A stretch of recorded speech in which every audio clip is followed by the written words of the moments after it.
This doesn't even deserve an intro song because this is dead serious.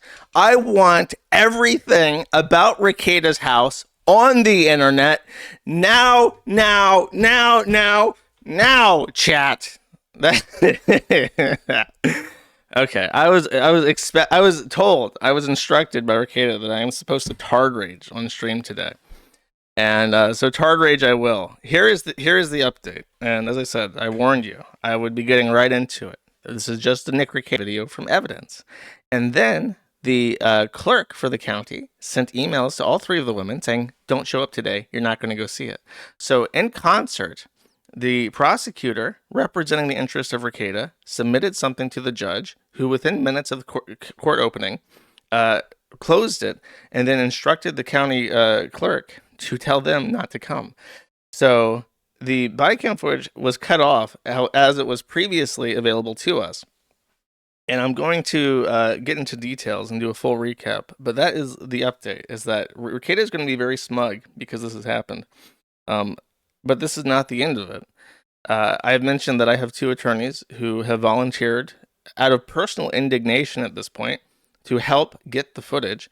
And we will be suing Candy Ojai County to get the footage because, quite frankly, what they're doing is unconstitutional.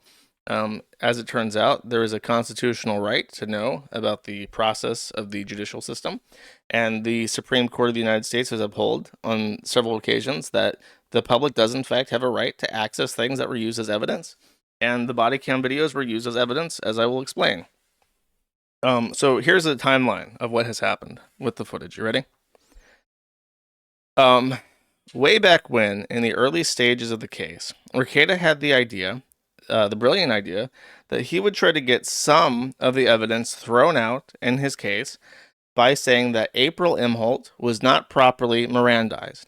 If you don't know, I'm sure you do know, but just to cover bases, in the United States, anybody who is talking to the police needs to be informed that they are supplying evidence that can and will be used against them in a court of law. So you have to tell them, the cops have to tell them that what you're saying to me isn't just casual conversation. I am taking notes against you. I am your adversary, and what you're telling me may at some point in time be repeated back to you in a court of law and used to hang you. So it's very important that any cop, anytime they talk to a suspect, they first stop and say, let me read you your rights. They read you the rights. And then if you continue to talk without waiting for your attorney, as many people do, simply because there's a sense of urgency and desperation and like, maybe I can talk my way out of this, many people ignore their rights. April Imholt was a person who chose not to invoke her rights. And this is important because Rekida believed that she was not properly Mirandized. And she said that she was not properly Mirandized, which means that anything that they told her or told the police can't be used against her because she wasn't Mirandized. In particular, Rekieta outright lied and told Officer Pomplin that April Imholt was not living at the house, that she was a guest. However, April Imholt told her officer, because they were separated and interviewed separately, told her officer, interviewing her, that she was living there for the full month and was looking for her own place to stay, but that she actually did live in the house. So this is a material thing, because if April lives at the house, her possessions in that house become a sort of mutual liability. If she's just a guest at the house and she brings things into the house that are criminal, then they can shift the blame on her, perhaps. But if it's his house and there's drugs in his house and she lives in his house, it's much harder to do that. And Rekieta is more mutually liable for those things. So this is a big thing that they were arguing about. If only, chat, there was some way to figure out if April was Mirandized. On Restream, I can try to reboot this.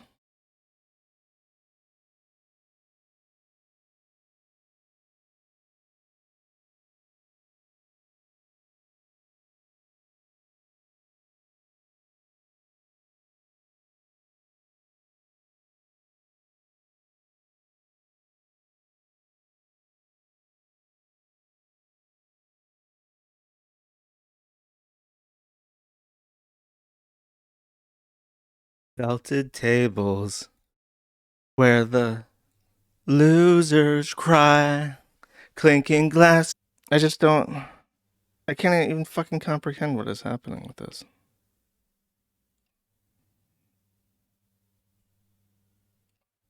What if I do that? Does that work better if I just turn off the Wi-Fi? It does work better.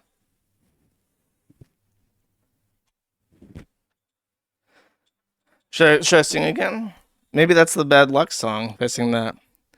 Okay, let me unpause. I didn't even capture that on recording. Okay. Felted tables where the losers cry, clinking glasses, something, Andy Worski and PPP. All right, if this doesn't work, I give up properly. So I don't know. I even did like an internet test for like 20 minutes and everything was fine. And now I go to stream and it just immediately collapses and falls apart. 10 out of 10, no notes. Okay. We're good. I mean, I'm looking at it and we're good. So let me take it from the top. I don't know how many people are going to tune in anymore because I just fucked up everything possible. But I will take this from the top and stitch something together later for the restream.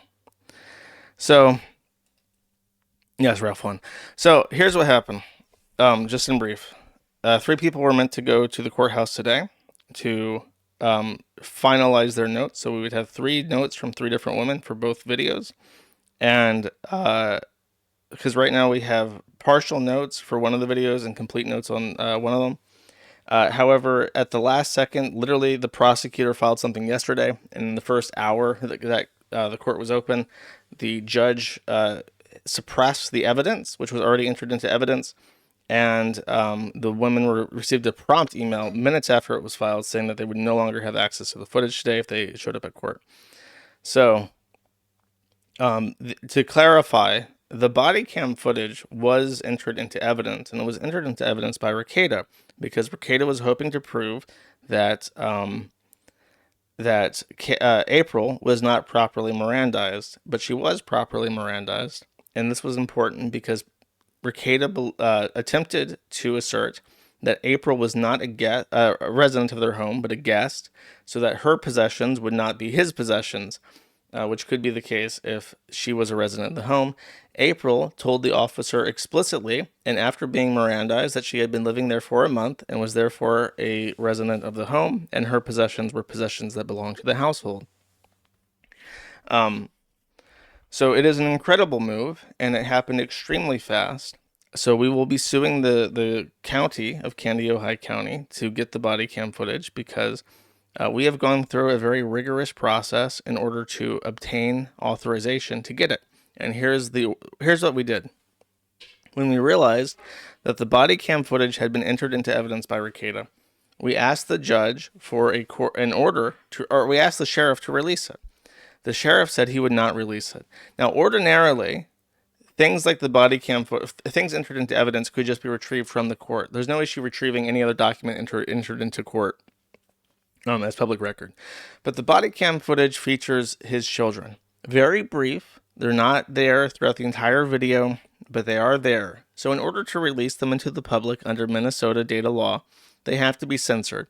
And it is the responsibility of the Candido County Sheriff's Office to censor the depictions of minor persons in the evidence and to release it to us. The sheriff said no.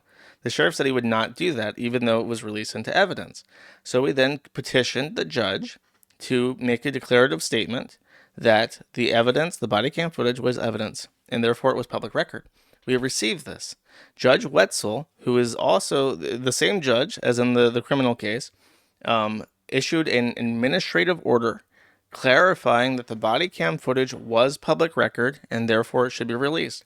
We sent the judge's court order to the sheriff asking that the body cam footage be released as he said it should be, and the sheriff said, I will not be complying with the court order, which is just an absurd statement that actually was so shocking to us that Hardin had to reach out for several other opinions just to make sure he hadn't completely lost his fucking mind and he wasn't witnessing the sheriff actually saying that he was not going to comply with a court order because what the fuck.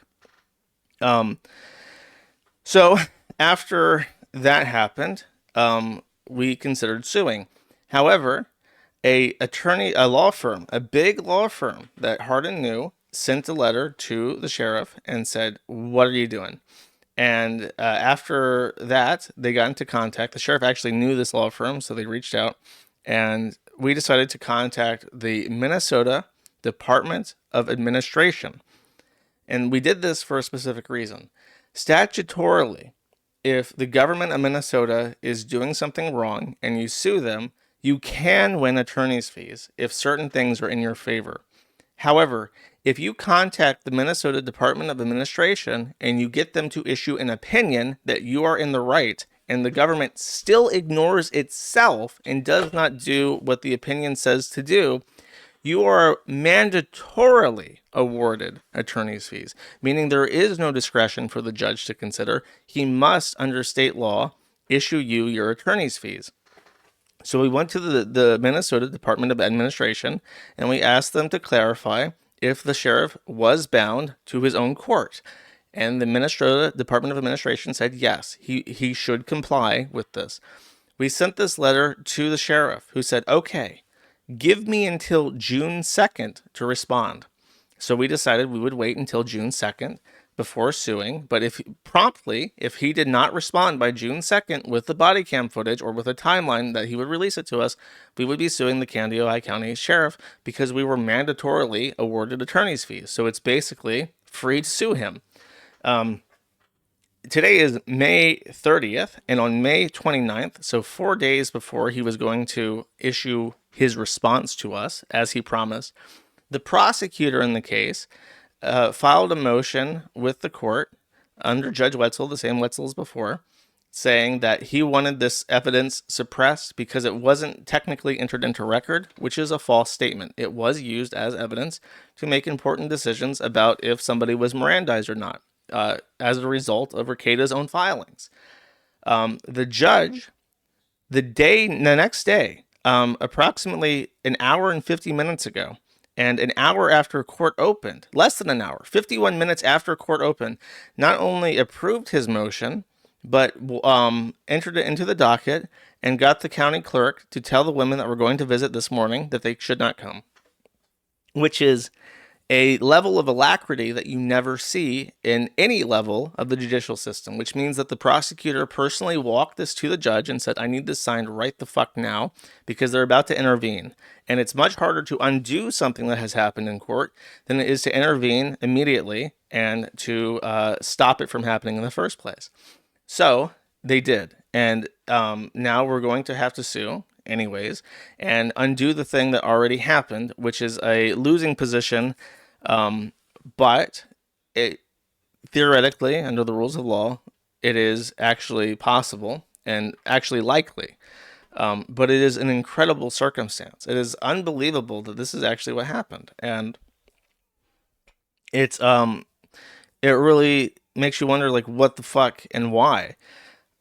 So I would like to say that if you go to the Kiwi Farms right now, there's a post. I'm actually going to feature this on the front page right now since I have working internet again. Let me remove this, and then I'll globally feature this, and so people can find it. Let's see. The notes for the Ricada body cam footage are now public, and I'll feature this. So you can read along if you would like. I am going to go through the notes together with you live on stream, but if you have no interest in listening to me talk, you can go ahead and read those notes right now by yourself. I don't judge you for it. If you are a streamer and you want to boot up the notes and read them, I should clarify that the notes on officer. So here's the issue, and here's why I'm a little bit peeved by this. Like, admittedly, I was shocked that the prosecutor filed his thing. I am actually irritated that it happened so quickly, because we had 3 volunteers to go do this. One of them is a busy woman who is a student and did not have the opportunity to come up immediately. And as a matter of fact, the woman who is the only woman that keeps the schedule for the entire county court, apparently, had a very busy schedule as well, and there were only certain days that people could come. So they would have all gone the first week when we figured out that this happened, but the schedule was so tight that that couldn't be arranged. So even the scheduling of the court were slanted in a way to give as much time as possible. But all 3 women we're supposed to go. So we had woman A, who is an anonymous user. I know who she is, but she is just a mother. She has her own kids, and she's not a Kiwi Farms user, but she's aware of Ricada because Ricada was super famous, right? So she volunteered to go and received word that I was looking for somebody to go through word of mouth from other people.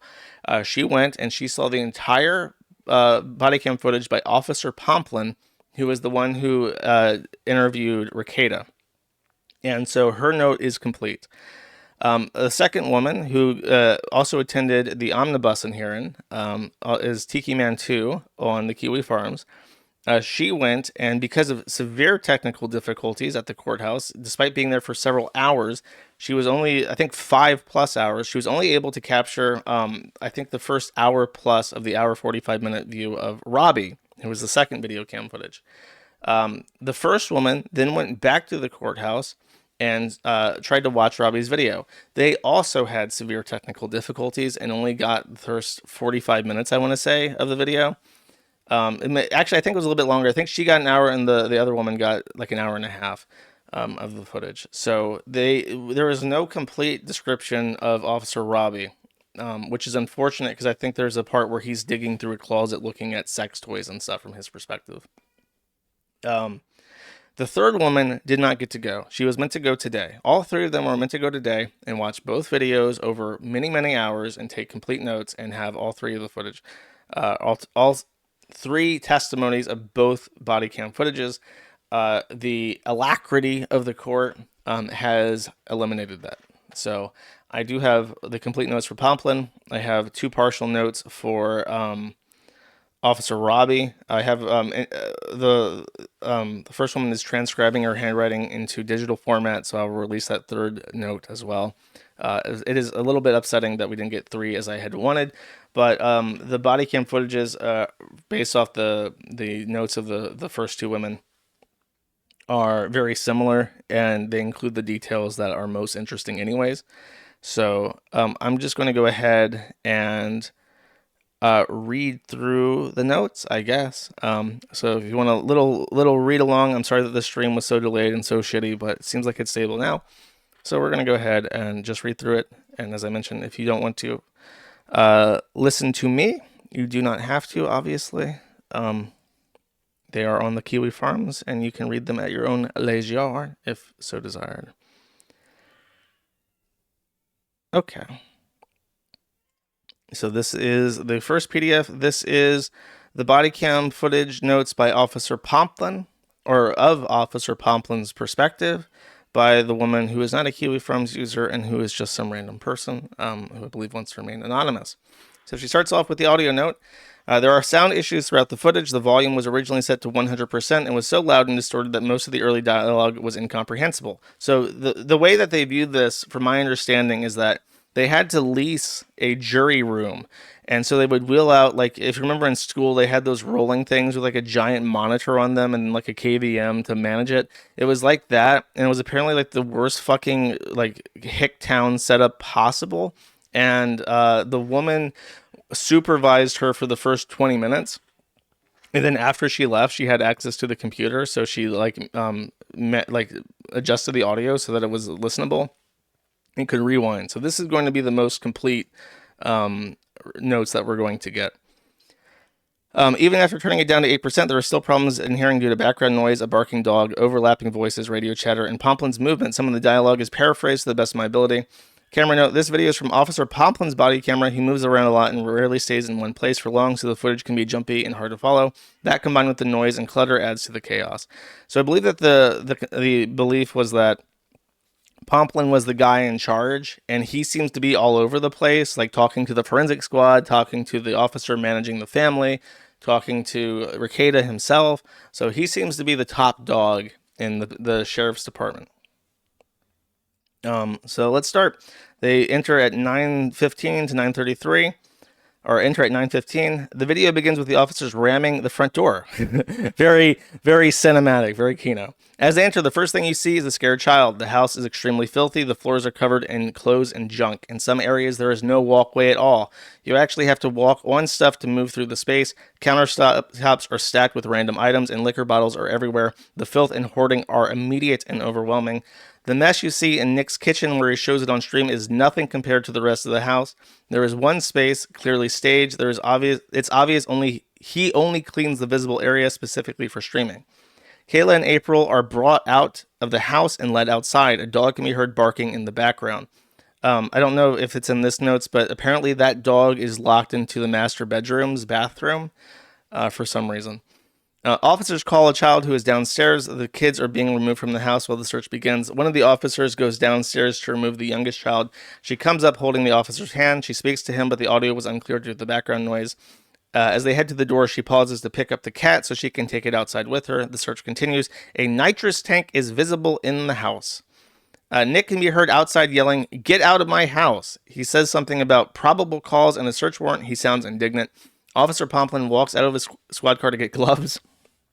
As he returns, the camera catches all the kids sitting on the ground outside with Kayla. They are huddled against the house. The scene is heartbreaking. Kayla is taken back inside and searched. Officer Pomplin enters a bedroom, and this is what I mean. All three of the adults are sequestered off to different areas and interviewed separately. So if ideally we would have 3 body cam footages, one the officer talking to Kayla, one of the officer talking to April, and one of Officer Pomplin, so that we could see what they told the officers. But we have Robbie and Pomplin, which is April and Rekieta, respectively. Officer Pomplin enters a bedroom where other officers are photographing drugs and paraphernalia found on top of a red mini fridge. The cuck fridge is in the footage. The fridge is being used as a nightstand. So the other footage, which other notes that I'll read, talk about this, but apparently the room that is inside the Rekieta house, the master bedroom, where Rekieta, April, and Kayla were sleeping, is a straight shot from the front door. So you walk through the front door and you're in the main living space, and then there's the master bedroom right there. And my understanding is that from the other perspective, which I'll get into, that you can actually see a bullet with cocaine in it from the front door, because it's like a straight shot from the entrance of the house into their bedroom. The cuck fridge sits right there, and on top of it was the cocaine. So they literally walked into the house and in plain view saw the bullet of cocaine immediately. I think that gets into it, but they begin photographing evidence inside Nick's streaming room. The room is far smaller than expected, and the condition is much worse than anything seen on stream. There are bottles of alcohol everywhere. The entire space is buried under hoarded junk, electronics, collectibles, and random gear. His 5 monitor setup and other equipment are visible, but everything around it is chaotic. The curated background people see during streams is a total facade. They go through a bag full of brown glass bottles, each one wrapped in tissues. I believe that these bottles that were on his desk contained an unknown brown viscous substance that they never identified. but I think Nick now claims that it was DMT. So like on his streaming setup is DMT. This was consistent from both notes that there is basically, if you just imagine like a box that contains everything that the webcam is showing on stream, that box is immaculately kept for his streams, but everything else in that room is a fucking garbage heap. Both notes mention this explicitly. And I should mention that this woman and Tiki Man did not communicate at all. They had never spoken to each other at all. They didn't have one didn't have a forum account, so they didn't meet up. The first woman did not go to the omnibus hearing. They had never met each other until I don't think they even talked to each other until the day before, because they were all going to go see the hearing together. And I put them in contact literally at like 10 p.m. last night. An officer enters and informs them that cocaine was found in the bedroom where Kayla and April had come out earlier. Some of the officers meet up in the entryway and brief each other on the situation. One mentions that Nick is trying to ask them questions instead of answering theirs. Another officer says he needs to get statements, figure out who lives in the house, and call family services. The audio was unclear due to the background noise, so the dialogue here is paraphrased to the best of my ability. Officer Pomplin goes back into the master bedroom, where officers are still going through the red fridge being used as a nightstand. He then heads outside to talk to Nick for the first time, at least from what's visible at this camera angle. Pomplin tells Nick, "We want to ask you some questions, a quick interview. We want to get an idea of the layout of the house, where the nanny is at, and who all stays here." Nick immediately pushes back and asks, "What is your probable cause?" Pomplin replies, "You have the search warrant." So unfortunately, we did not get the nice perspective of the officer handing Nick Rekieta the search warrant, which he then huffs at and throws on the ground. Because he was talking about what he experienced, and he was stopped at a stop sign by a different officer and given the warrant. So him complaining about probable cause to the police officer is very silly, because they have a warrant. He knows they have a warrant. He doesn't need probable cause. He has a fucking warrant at this point, okay? So he's not searching on probable cause alone. He's searching because he has a warrant issued by a judge to search the house. Nick stands there with his arms crossed. He's calm but looks like shit. He says, "Cool, you have no probable cause." Pomplin asks, "Are you willing to talk with me?" Nick responds, "Sure," then immediately adds, "You have no probable cause." Nick is a lawyer who has repeatedly said on stream, by the way, that he never talked to cops, and here he is talking to cops, and this actually will bite him in the ass when we get a little bit down. Pomplin says, "I'm not discussing that. You have been given the search warrant. You know how this works." Nick again says something about probable cause. Nick has read his Miranda rights. They begin questioning him about the children and the other adults in the home. Pomplin confirms Kayla is his wife and then asks about the other woman. Nick gives April names and says she's a friend. He says she does not reside there. Very important. This is probably one of the most important things in the entire notes, because it not only is important to Nick's criminal case, but it's also important to why this is evidence to begin with. Pomplin tells him she came out of the bedroom. Nick replies, "Okay, so she came out of the bedroom." Pomplin says, "When I have people over, they don't go in my bedroom." Nick snaps, "I don't give a shit what you do." Pomplin stays calm and says, "I'm just asking questions." Nick tells him, "No, you're not. You're making statements." Pomplin asks, "Where do you stay in the residence?" Nick says, "All over. It's my home." Pomplin asks, "Do you stay in the master bedroom?" Nick says, "When I'm there, I stay in there, sure." Pomplin asks, "Is that where you sleep at night?" Nick says, "Yes." Pomplin responds, "That's all I needed to know." That is a typical conversation with Nick Rekieta. If in case you're wondering, that is exactly how he is all the fucking time.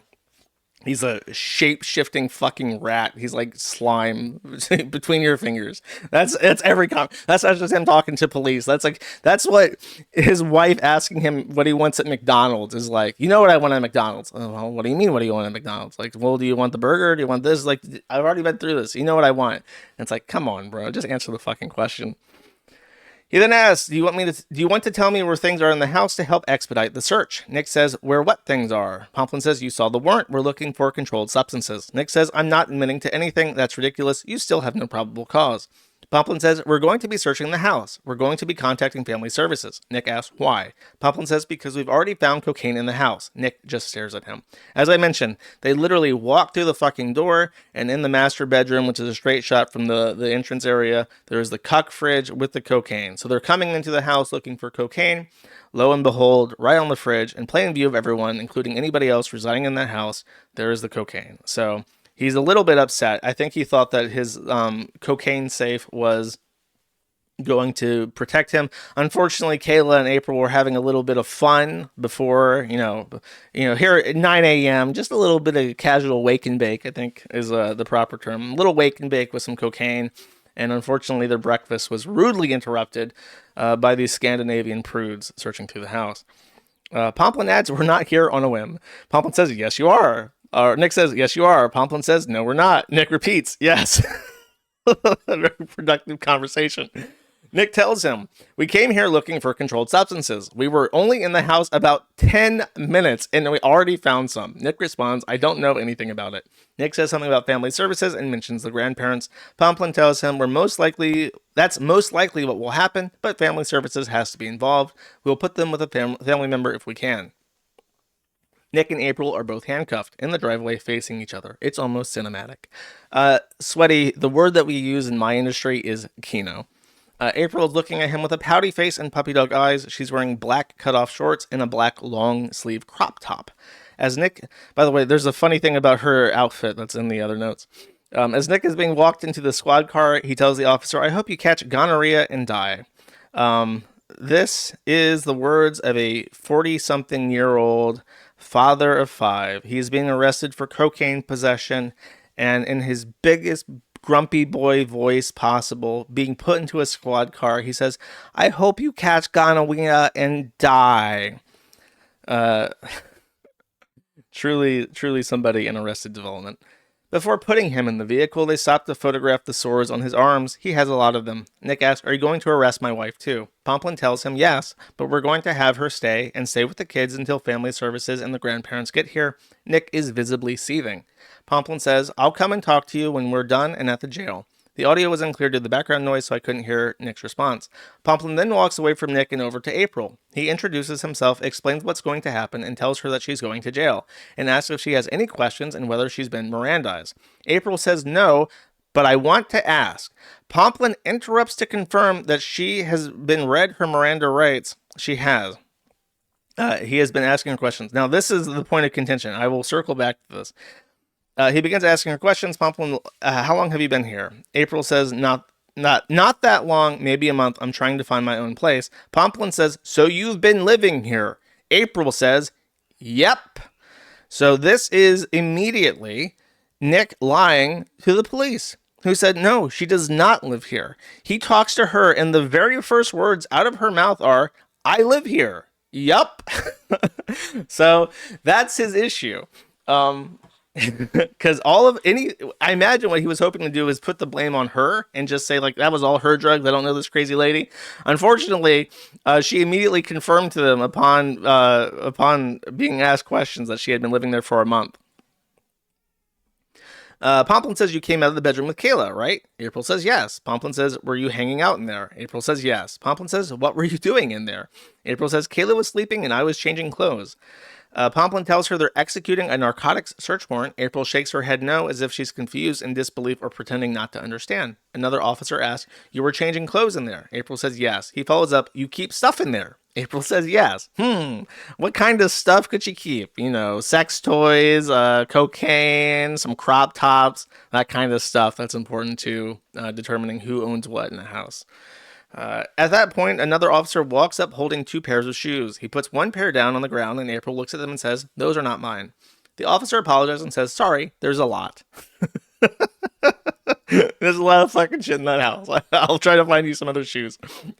April looks at the other pair still in his hand and says, "Those are mine." He places, this is like the sentences that you would learn when you're trying to learn Spanish or something. It's like, "Those are my zapatos." It's like those are like the test sentences that you learn when you're trying to understand grammar and possessives and stuff. He places them on the ground. They're slip-on sandals with straps. April tries to put them on while handcuffed as they continue to ask her questions.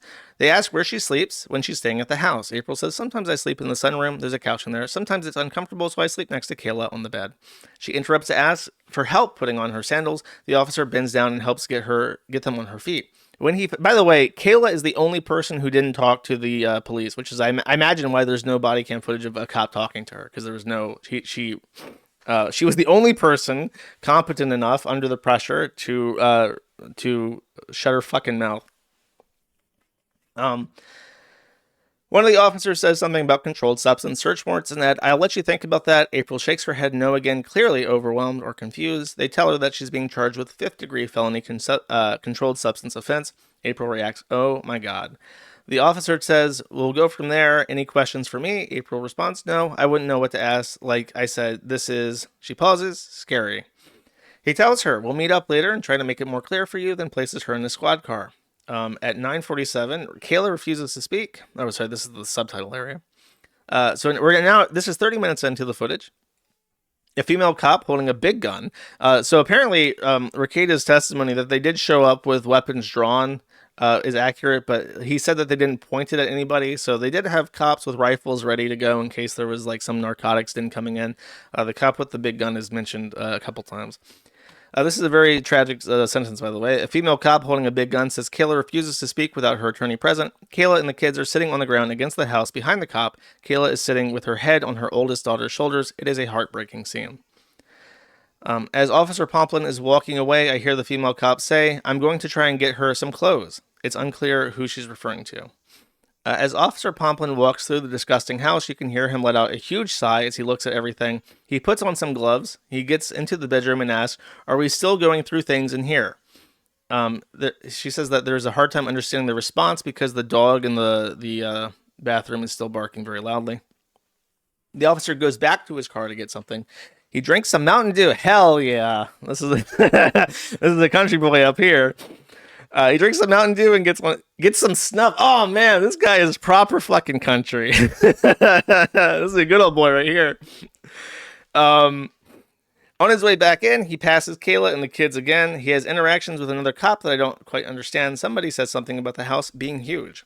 He heads back to his car, again looking for something, couldn't see what it was. On his way back in, one of the other cops is talking to the kids, obviously trying to make them comfortable. After he gets inside, again, the audio is hard to understand between background noises, radio chatter, and the dog barking. You hear a conversation about drugs, firearms, and finding the 22 shell casings. Officer Pomplin starts writing down a list of evidence found. The evidence is, because I guess he's writing this in front of his body cam, number 1, snort tube found on the nightstand fridge tested positive for cocaine. There are 4 cops searching the room. Officer Pomplin heads back to the squad car to retrieve evidence bags. Kayla is not sitting with the kids this time when he passes. Officer Pomplin starts logging evidence again. A glass vial that tested positive for cocaine on the nightstand. 2 credit cards with April's name on them. All of this evidence is from the top of the Koch fridge or nightstand, which is covered in a bunch of miscellaneous junk like a Celsius can, a couple candles, a spray bottle of something, maybe lube, and an unframed picture of Nick and Kayla laying on top of other junk. One of the officers picks up a bottle of pills and says, this is paraphrased from memory, I wasn't able to hear what he said verbatim, something like, I found one of the kids' prescriptions right next to the cocaine. It has the name Celeste on it. And as she mentions here, the cops are mistaken. Celeste is Nick's mom. Is she giving him drugs or did he steal it from them? So Celeste is Nick's mom, and they're confused because they assume that one of the kids is named Celeste and their prescription is found in his room. But no, his mother's medication is found on a nightstand next to his bed, where the drug paraphernalia is. So it appears to be that either Celeste is giving him drugs or he is stealing prescription medication from his own parents and snorting them with his mistress in the house. They look at the 2 casino player cards with Nick and Kayla's names on them and take pictures of them. He turns to the other cops to see what they have found. A cop pulls a paper bag out of the armoire and starts taking the stuff out of it. It sounds like he said something about a meth pipe, and then other cops ask if they're used. He says this one looks dirty unless it's brown glass. You can hear a cop say something about the spent 22 shell casings on the floor. One of the other cops finds pipes and bongs. They think they're unused. The dog is still in the washroom barking. Pomplin finally says, we've got to do something about that dog. Officer Pomplin documents in his report the big gun that was found under the bed. Pomplin continues processing and logging the evidence. He is still in the bedroom where the red fringe and nightstand is located. There is movement and chatter as the officers go through the items. It's a mix of searching, bagging, and documenting. The audio is difficult to make out clearly because of the overlapping voices, barking, and background noise. One of the officers says they found edibles. Another holds up what looks like a grinder and says it contains a white powder. They said they're going to test it. You can hear, so this is 45 minutes in. You can hear a child back in the house. Pomplin is documenting more evidence, a metal container and 2 glass ones with powder. A female comes in asking about taking something to the jail for Kayla. When the officers find something under the bed, Officer Pomplin asks, what's that? It sounds like the officer says something about the Supreme Court license. I couldn't make out that word. I'm not sure what that could be because I don't think Rekieta is admitted to the Supreme Court bar unless it's the Minnesota Supreme Court bar. He asked about the other cops. Did you see Nick's arms? Track marks all down. He says be cognizant of the possibility of finding needles, then says they could be sores. They mentioned Nick passed. Oh, they passed Nick in the car, so the squad car passed Nick on the way to the house. Another cop comes in and says they're interviewing the mom right now. Pomplin says we're going to be a while. They discuss areas they want to search through thoroughly: the master bedroom, 2 studios, the inner and outer vault studio area. He calls the studio Nick's lair. I will jump ahead to the other because this is my favorite part of the entire thing, by the way. At 10:06, the officer decides to split up the team. This is the other notes. He's leaving the bedroom to the other areas because he wants to go down to test Nick's studio. One of the other officer calls it his little lair. So, chat, here is my request. Only refer to Nick's studio as the little lair now because that is one of the funniest things from the entire thing. They discuss what cops will be doing and what to search. Officer Pomplin says we need to do our due diligence for the kids, doing all we can. Oh, chat. Somebody cared. Somebody in the county cared. They are waiting for the kids and the dog to be picked up. They are splitting the cops up, 3 upstairs and the others downstairs. They discuss April's purse, ID, etc. They left it because there was cash in it. Officer Pomplin leaves 3 cops searching the bedroom and he starts walking towards the front door. He says something about a lot of stuff being in the studio. You can see Kayla with what appears to be 2 family service workers at the front door. Officer Pomplin goes downstairs. It looks like a family room with a fireplace, some arcade games, a drum set, and other kid stuff. The section is outside the area that leads to Nick's studio. As he goes into the little lair, he passes through a small library-type room with lots of books and random things on the bookshelves. It appears that Nick's studio is like through a little like cubby area. So there's like a small study, and then it leads to his lair. So it's a very strange setup. I'm not sure if that's like an extension or what, but I'm trying to picture that in my head, and it seems like it's like how you would hide a room in like a big mansion. So he goes into the streaming room. Someone mentions vials and something about homemade whiskey. Officer Pomplin opens a Ziploc bag and pulls out a small box that looks like it has a picture of food on it. It looks like something you'd see out of the frozen food section. He then pulls out different vials. One of them has brown substance in it and says that one of them has brine written on it. I think that the consensus is, and it's more audible in the other footage, is that the unknown dark substance that's like scattered throughout his room that they thought might be DMT or something. I think that what they decide is, what one of the other officers says is that it might be a whiskey moonshine kit or something. He says the one looks like it has a whole pepper in it, and the comments says that's weird. He pulls out a bag of seeds. Again, they say something about the possibility of being homemade whiskey or something. Yeah. Officer Pomplin starts going through a small pile of papers. He looks at a handwritten letter. I took notes on it because it was weird and confusing. It was about a father and a daughter and said things like, a dad admits selfishness in crisis, a dad getting all the shit but no praise, and the daughter practice her song just for her dad. This appears, from my understanding, this sounds like poetry. Like Nick got really fucked up on something and started doing poetry about how he wasn't appreciated enough. It's truly bizarre. After Googling, I found out that it's about a South Korean horror film called Train to Busan. So I don't know what the fuck is what's going on in the house where he's like doing poetry about Train to Busan. The next piece of paper is from the county, the Department of Environmental Services, something about building a shed. So he's still trying to get that cuck shed built, that sex dungeon, working on it very studiously. The next thing is a signed anime picture that looks exactly like this. Oh, she attached a picture, and it was just some like still from an anime. The next is an autographed picture of Eric Rowland. It's signed, "Here's looking at you, Nikki." It has lipstick print on it like this, and says, "P.S. Look here," with an arrow pointing to the button area of his shirt. Next is a piece of unopened certified mail to Kayla with writing on the envelope. He then finds a cardboard box with question marks drawn on it in marker. He opens it, and inside there's a ton of shredded paper. He rummages through it and finds something that he thinks might have been a big mushroom. He then asks the other cop, and the cop says no. Officer Pomplin smells it and puts it back. So they found a mysterious mushroom or something, and the cop is like, mushroom? And he's like, no, no mushroom. Then he smells it anyways for, for good measure and puts it back. I, I hope it was nothing nefarious. Another cop comes in. He has a safe that he found under the bathroom sink in the master bathroom. It is a briefcase type safe that's locked, but it has a baggie, part of a baggie hanging out of it. Oh my god! So his master plan, by the way, one of his big contentions is that the officer who does open it, and he opens it on camera, officer erred in opening that safe. He had no reason to open that safe. The safe was not a part of the search warrant, so he shouldn't have opened it. But there's a fucking baggie hanging outside the safe. So even if the search warrant was, you have a search warrant for the entire house, which is what it said, but no safes, if it explicitly said that, he would still have probable cause to open the safe because the last person who opened it did such a shitty job of closing it. There's drugs hanging out of the fucking lid. They were able to test the part that had been sticking out, and it tested positive for cocaine. Just test the safe for cocaine. Ricada really thought that he was going to get everything in the safe thrown out of evidence, as if it didn't test positive for cocaine. Incredible.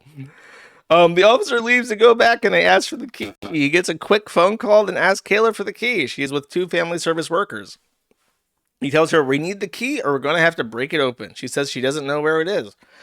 Well, chat, it's time for Officer Pomplin to smash. They go outside. The kids are still sitting on the ground. The cop walks behind the vehicles and breaks open the safe with what looks like a pry bar and a mallet. So Officer Pomplin says, give me the key. She said, I ain't getting no key. He's like, okay, I smash. And he did indeed, in fact, smash box. The safe is full of drugs, paraphernalia, and baggies. They take a photo and say, let's get it to a better location. On their way back to the house, another officer mentions that the grandparents are on their way. They take the safe to a small bathroom, place it on the toilet, and open it. There's a baggie that says KKK on the outside. They surmise that it is ketamine. It's actually condensed racism.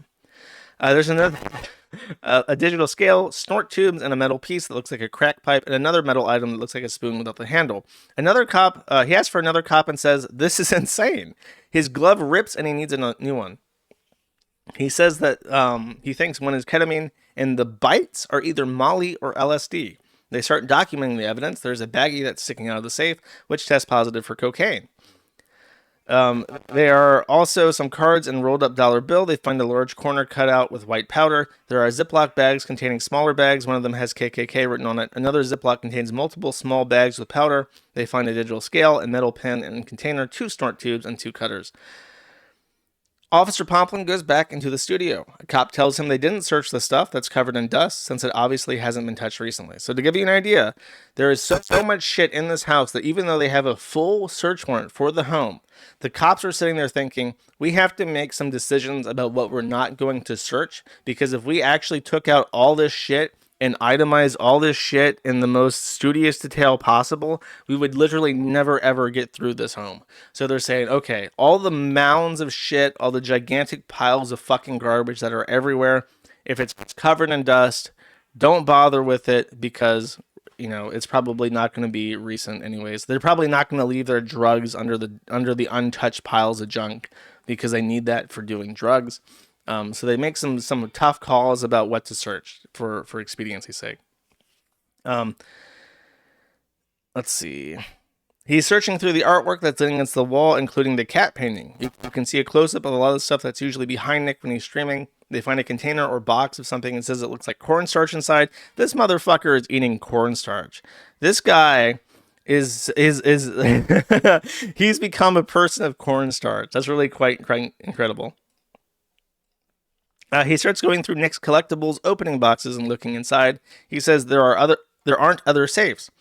A family service worker asks about collecting electronics for the kids and says they're going to grandma's. Officer Pomplin goes into a room where there are lots of clothing racks with clean clothes hanging up.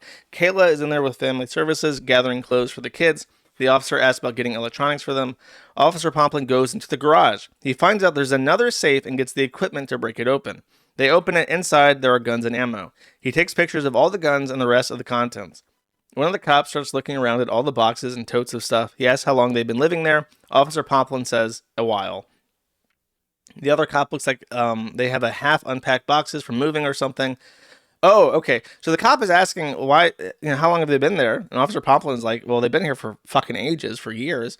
And then the cop mentions that there are like boxes that have never been unpacked. So even in the garage, there is like shit that is just stacked in boxes that they've never touched. Now Pomplin says it might be April stuff. She's only been there for a month. So she did. She like proper. If that is her stuff, she like properly moved in. She had half open boxes of moving stuff inside the room. So that's really crazy. Um, okay, one second.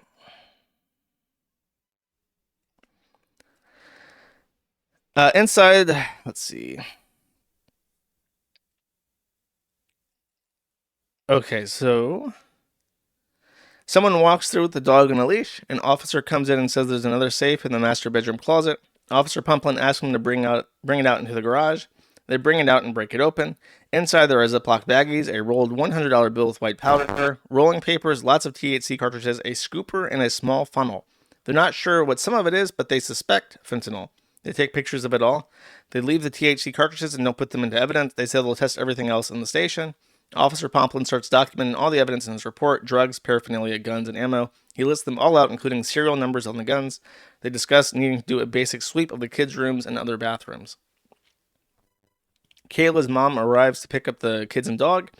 Kayla walks in shortly after, looking strung out. She's wearing a backless shirt, and you can see all of her back tattoos.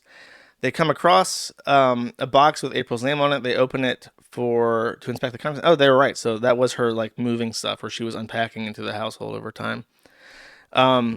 They start going through the kitchen cabinets, focusing especially on the ones with pills and medicines. They think that they found needles and realize there are syringes without needles, the kind used for administering liquid medications. Officer Pomplin goes back into the master bathroom, walk-in closet, and another officer who debriefs him on where they found the previous evidence, like the bullet in the other safe. The other cop is in the back of the closet, looking at a shelf, saying there are all kinds of THC vapes and adult stuff. This is the cop who was inspecting the dildo collection.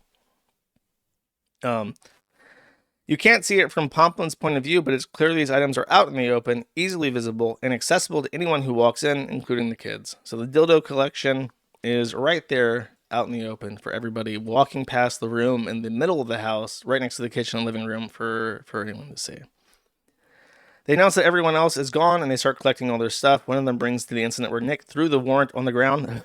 I wish I had that, man. That's what I really want. So that's the cop that handed him the warrant, and he went and dropped it on the ground like a fucking baby. They all leave. So this is her addendum. She says the house has a very weird layout. The location of the master bedroom is especially concerning. It is very close to the main communal areas, making it easy for kids to overhear things they shouldn't, like sex noises, arguments, and other adult conversations or activities. The messiest and most hoarded areas of the house are the ones the adults spend most of their time in. The streaming setup is highly curated. What viewers see on camera is a complete illusion. Behind the scenes, it is a filthy, cramped, and chaotic lair. I think she's what she meant to say there. Not all the drugs and paraphernalia were hidden. Some were left out in the open in areas kids could easily access if they are the inquisitive type, including the master bathroom, bedroom, and closet. It is a heavy and honestly heartbreaking to witness the conditions the kids and animals have been living in. The filth, the chaos, the presence of drugs and weapons create an environment no child or pet should be subjected to. The dog lives confined to the bathroom. At least one cat was seen on home. That is fucking bizarre. So apparently, I don't know if this is like all the time or if it was just there for a while, but apparently the dog lives in the bathroom. And the children, they were not just caught in the middle of a search warrant. They have been living in this every day. You can feel the weight of that reality in almost every frame of the footage. Even basic things like clothing and mail were randomly scattered. Important documents were mixed in with fan art, trash, and drug gear. Nothing was organized, and there was no sense of separation between adult items and areas where the kids lived and played. Finding Nick's mom's prescription bottle alongside the cocaine and paraphernalia raises bigger questions about his parents' role in all of this. Are they enabling it, turning it a blind eye, or actively involved? At the very least, it points to a serious lack of boundaries. At worst, it suggests a generational pattern of dysfunction that these kids are now sadly caught up in. It's also worth noting that the behavior of the officers throughout the search were patient, respectful, and professional from start to finish. Despite the overwhelming filth, drug presence, and emotional weight of the scene, they kept their personal commentary to a minimum. They did not mock or escalate. In fact, given everything they encountered, it's notable how restrained they were. While the search could have been even more thorough, it would have taken significantly longer, and they seem focused on securing the most critical evidence while minimizing disruption to the children who were present. And that is body cam document 1. This will be the most complete body cam document that comes out until our lawsuit is over, and then we'll just have the footage, hopefully. And then there is the second perspective, which, as I mentioned, is not complete. Because the woman had limited time and there were technical issues, but I will read that next. So just give me a second to drink some water.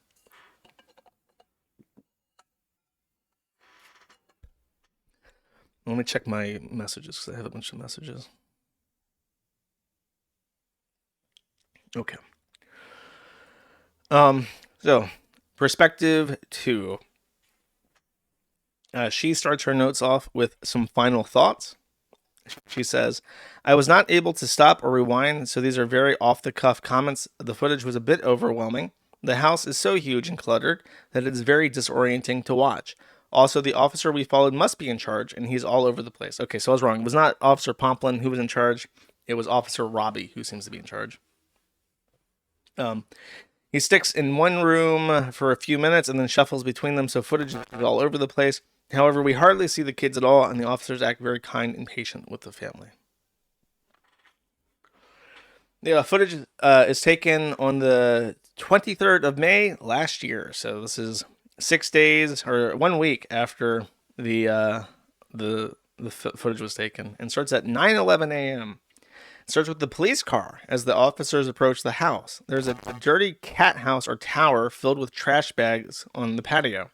Officer sees the kids inside the house and through the window. It takes about 6 knocks for the police on the door yelling search warrant before someone responds. One of Nick's daughters can be heard saying that Daddy told them not to answer the door. As soon as the door is open, it is a literal labyrinth of clothes and stuff. Hard to decipher where one room begins and another ends because every counter and table surface is covered in bottles, clothes, packages of food, and indicators of kids and their toys live there. There's not a lot of space to walk around the piles of stuff either. They find 2 females, April and Kayla, in the main bedroom. We have not seen them yet. The 6-year-old, stated by the officer, keeps saying something about her dad kept telling her not to let them in as the police begin to walk around the kitchen. Question mark kitchen, because the main room, kitchen, and dining room seem to be one big space, but again, it's hard to tell with furniture cues since everything is so cluttered and covered. Kayla shows up with her arms up, a very dry voice. She seems lethargic and out of it. There's some kind of room they walk in, the kids' room, question mark. It has rainbow IKEA shelf in it, and it is completely flooded with junk and clothing. This room is an actual hoarder-looking room. There are a few moments where the officer seems to be covering the camera with his hand. Hard to tell if it's on purpose or accident. Literally just shit everywhere as they move about the house. Just so many random piles of clothes.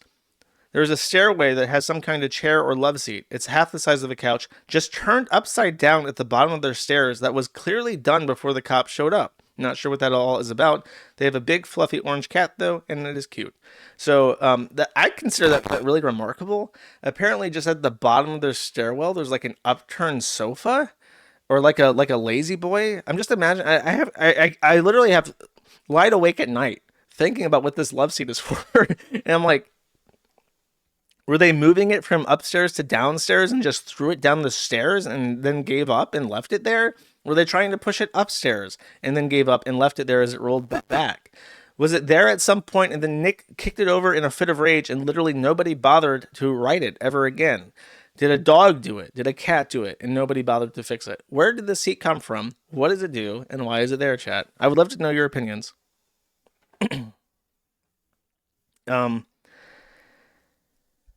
The garage is... Let me restart my setup real quick. Hopefully everybody can hear me. Someone was complaining about microphone line. My everything's been completely fucked up. Release the cat. That's right. Release the cat footage. 10 minutes in, and we still have not seen Nick on camera. The garage is very cluttered. It looks like they just moved in with all the boxes and stuff.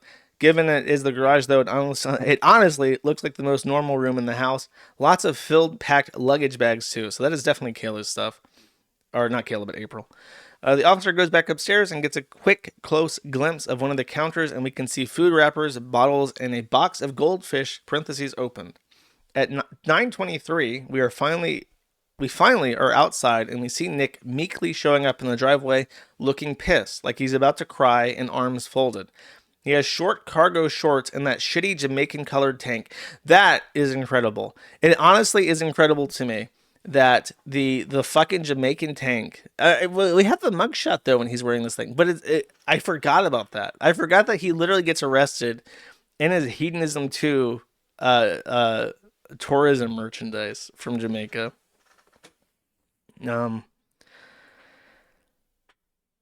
The cop goes back in and starts getting supplies and gloves to start drug testing stuff in the main bedroom. A lot of this part of the video is just the cops gathering supplies and talking about their attack plan on the house because it is so large and has so much stuff.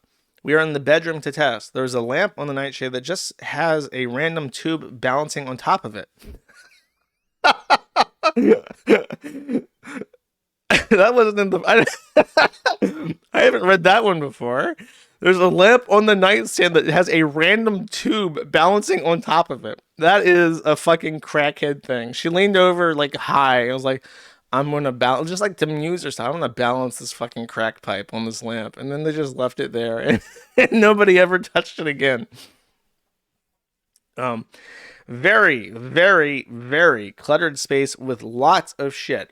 It's important to note that the bedroom is right there. So remember, these guys didn't talk, but they both found it extremely noteworthy to leave this in the notes.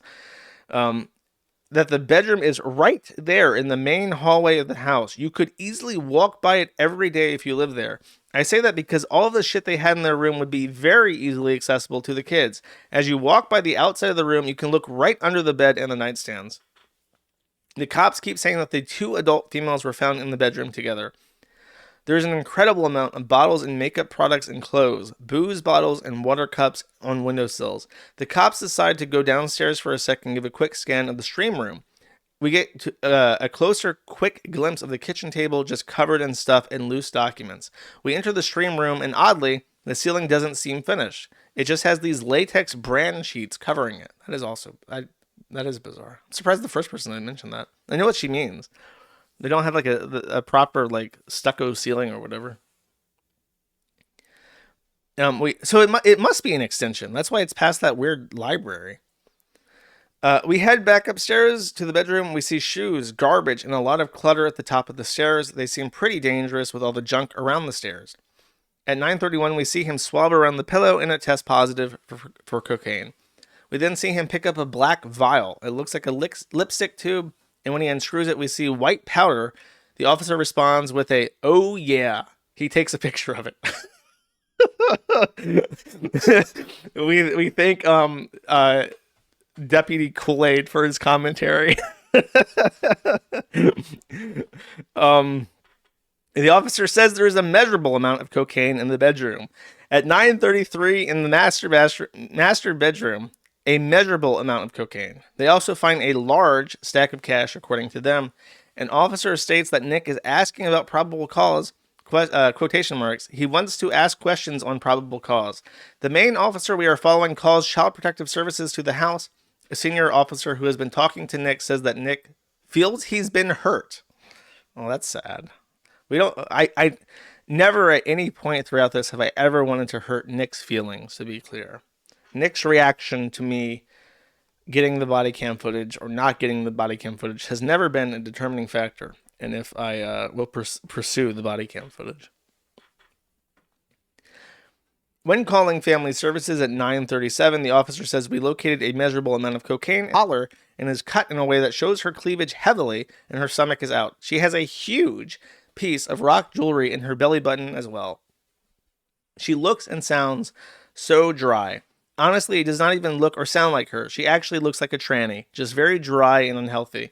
It seems obvious that she knew that her being in the bedroom with Kayla and all the cocaine was or would get her in big trouble. Nick does look very pissed and arms still crossed before he is cuffed. The officer is very kind and heads back in the house to get her shoes, which are just haphazardly placed at the top of the stairs. As the officer heads back in the house, the fat orange cat gets out, and the kids, who have been outside on the patio and porch the whole time, say it can go outside. We hear a kind officer ask about the kids about their pets to try and calm them down.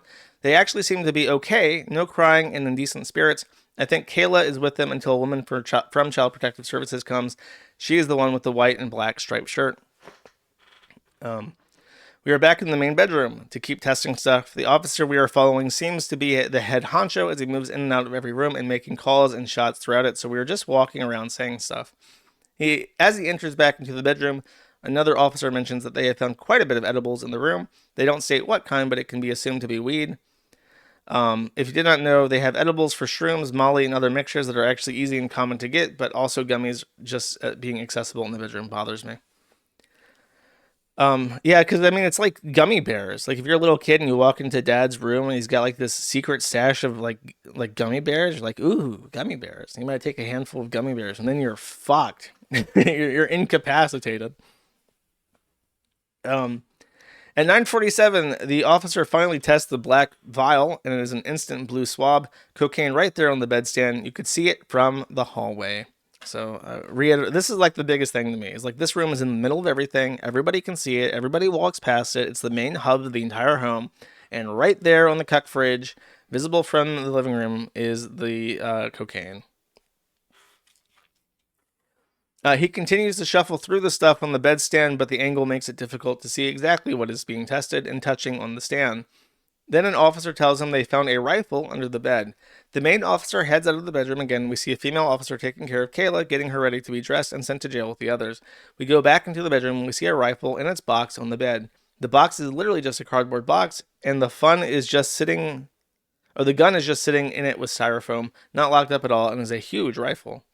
I remember that a point of contention was that they found 22 LR rounds inside the bedroom, but Rekieta was like, my gun's a 5.56. That 5.56 can't shoot those rounds, so it's not like we shot it inside the house or whatever. So that was the thing that he was really upset about, because the shell casings were entered into evidence as kind of like evidence that the gun had been fired, but both testimonies say that it's a bigger gun, so it's probably not a 22. It's probably a 5.56 AR. At 9:50, we hear an officer say that they found 2 spent casings in the bedroom, found a snort tube on the nightstand, test positive for cocaine, and it's the first piece of evidence bagged. There are some open drinks and tubes on the bedstand. The black vial is bagged up as evidence. 2 credit cards in the name of April are found, and both the snort tubes and the black vial were found right at the top of the cards. At 9:54, we hear them say that someone named Celeste had their medication right on the bed and stand literally next to the cocaine vial, snort tube, and credit cards. So again, this is consistent with both of them as well. They find his mother's prescription bottle of medication on the cuck fridge next to the cocaine, snort tube, and credit cards. So Mama Rekieta is either missing medication or giving medication to Rekieta and his hot wife. There's a white stuffed animal with a hairbrush at the foot of the fridge right next to it, so it doesn't seem like the kids come. It does seem like the kids come in here, given that there are a few toys around on the floor. There seems to be a small laptop also stuffed into the space between the bed and the fridge, and the light looks like it is on. There is no comment on this by any officer. The rifle number is, that's a serial, and has multiple magazines with it in the bedroom, says one of the officers. At 10, we hear them say they found even more edibles in the bedroom. They confirm again that the rifle was found under the bed. One officer pulls out a metal funnel or vial object that is found with another glass vial with some kind of white powder in it. This was found in the shelf under the TV in the bedroom. They test the white powder and there's a faint blue on the swab, and the officer indicates this means that it could be a mixture.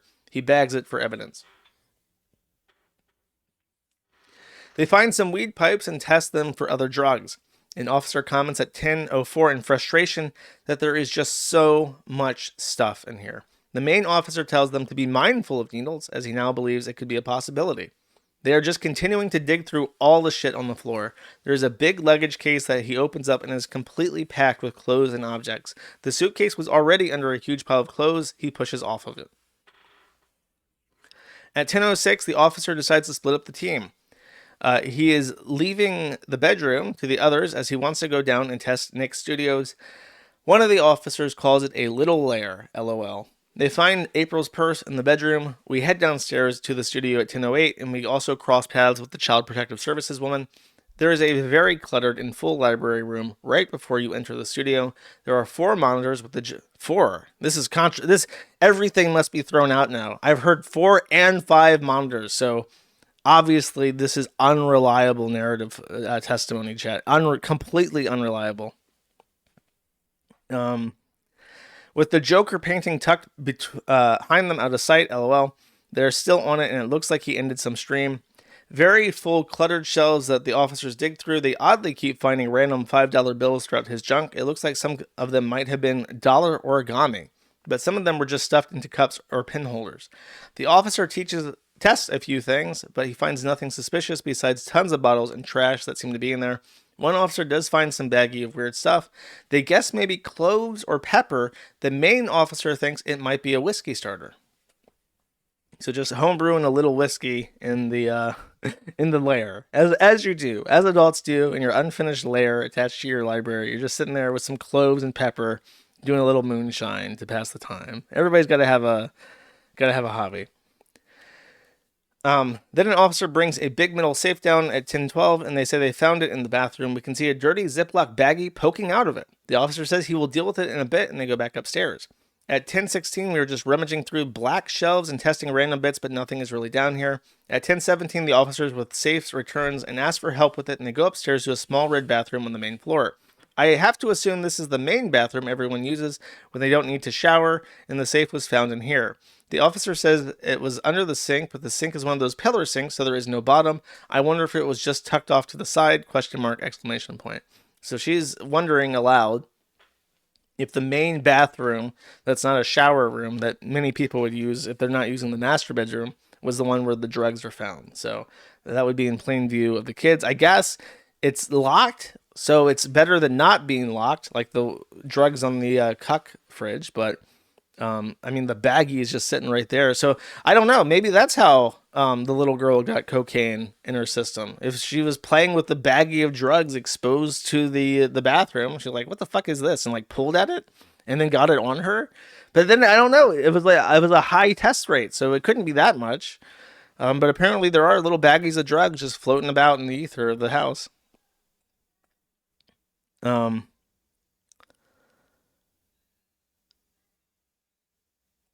So the safe is opened up and the contents are spread across the top of the toilet bowl for testing and evidence collecting. We can see a scale, blue snort tubes, and very dirty Ziplocs with cards and powders in them. At 10:19, he tests the cards and bags in one of the Ziplocs and it tests positive for cocaine. We now start bagging all the objects in the bathroom safe and calling them out as evidence. Evidence 8, large corner cut. This is what they call the large bag with a huge amount of white substance in it. He says they will test it when they get back. Evidence 9, Ziploc baggie containing multiple baggies. One baggie has powder and it has KKK written on it. Evidence 10, Ziploc baggie containing multiple baggies with powder. Evidence 11 is a digital scale. Evidence 12 is a metal object, a funnel. The officers are unsure, containing powder. Evidence 13, 2 snort tubes, plastic straws, and 2 cutters. After packing up all the contents in the safe at 10:23, we head back downstairs to the studio and continue testing. He goes through some drawers and they're just packed with objects and loose documents. At 10:25, they continue to search the library that is outside the studio room. Then we go back into the bathroom to double check for any evidence. We get a sight of a skeleton model that is just hanging out in the open space of the living room. We also see a dining room table, ? by the windows just completely covered in junk and food packages. So apparently there is a spooky, scary skeleton that is not Kayla and not Ricada and not April. That is like a prop Halloween object that is just chilling out in the living area of the main room. And that was Nick. He was watching them. At 10:26, we head into the bathroom with a hot tub. Oddly, even though it was a ton of stuff in here as well, the floor is pretty clear of junk and is the cleanest of the rooms. There are so many lotion and makeup products all over the counters, and of course, more booze bottles, empty and half full on the counter and window sills. There are many windows in the entire house that just have booze bottles on them. At 10:23, we're still digging through the hot tub room. They head into some kind of laundry room, and it barely has any visible floor, just piles of clothes and filled laundry baskets. There's a halfway window, and there are 2 bottles of booze, and right next to them on the same windowsill, there is a little teddy bear figurine. Sad, she says. I cannot tell what kind of room we are in at 1038, but it seems to be some kind of closet or bedroom. It has more shelves and more clothes. There is a huge rack of so many adult clothes right in the middle. He digs through the random trinket box and finds another bullet inside that he takes as evidence. All caps. Louder with Crowder mug spotted at 3340 Lamau. So I think this is the real takeaway. This is the real lesson here, chat. Nick Rekieta is in the Mug Club. He is louder with Crowder, supporting his fellow Rumble streamers. as he wakes up in the morning and he stumbles out of bed and he takes his morning bump and he goes to the coffee maker, he's pouring that straight into his louder with Crowder mug. Welcome to the Mug Club. At 10:36, we find another safe, and the officer searches for Kayla to get the code so they don't have to bust it open, like he said. We then head back to the garage right before it crashes on me, and the officer says that they found 2 handguns hanging out in the garage. So it's unclear if the handguns were in the safe or not, but that was one of the things they wanted to look at. They wanted to see if it was actually in the safe or not. And then it ends at 10:37:27, which I think is very, very close to the end. So I was right. About 15 minutes of the footage is left out. I think the footage ends at 11. So about 23 minutes is left out of this one. And then the other one is just the first hour, again, by the same woman who made these notes. And that's all, chat. That is the notes of the body cam footage. Unfortunately, I couldn't get 3 for 2, as I said, because the county is acting very swiftly to prevent access to the footage. And now it is the uphill battle of undoing the thing that already happened, preserving evidence, and suing Candy-Ojai County for denying us what we have a right to access. So, as I mentioned, if you go to the Kiwi Farms right now and you go to the front page, I featured these notes if you would like to read them for yourself. I mentioned before, I'll reiterate it here. I have 2 attorneys. One of them is Hardin. I don't know, the other one hasn't entered an appearance yet, but he'll enter his appearance soon. I have 2 attorneys who are personally indignant about what the county is doing and are willing to work pro bono all the way up to the tippy top. I still have the $6,000 that was crowdfunded for the purposes of getting the body cam footage. They're working pro bono, but if we have to pay for travel expenses for them to attend hearings in person, that will come from that money. If we have to pay for, because ready to go right now, and if I need to pay for people's gas or hotels or RV camping spots or printing expenses, that is what it will be used for. And the buck does not stop here. I know that Rekieta is probably feeling very relieved because of how quickly the county worked to help him. However, I want to say something. I want to get a thought on record. I know this will be a very short stream, just because of a combination of technical issues and just, I don't want to bundle this up with other stuff.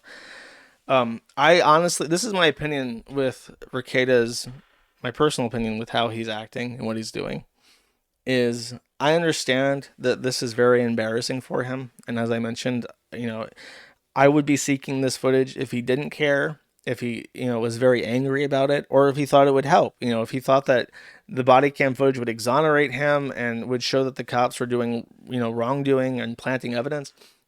Regardless of what it showed, I would be searching for it anyways, because I agree with Rekieta when he said that these things should be public, and I consider it a matter of public interest.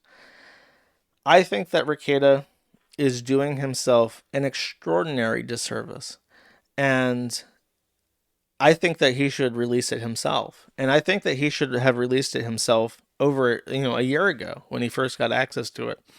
Because you can see how visibly this upsets him and how he flails out and how he, gets super angry on stream, how he panics and starts calling up the sheriff and the prosecuting attorney. And he's doing everything he possibly can, dedicating hours of his life to stopping me from getting access to something I am still very certain I will get access to, be it next week or next year, I will pursue this to the very ends of the earth because I have people who are Minnesota attorneys who want it too. It doesn't cost me anything to do this, and I want to, and I feel like the public has a right to it, and I will pursue this.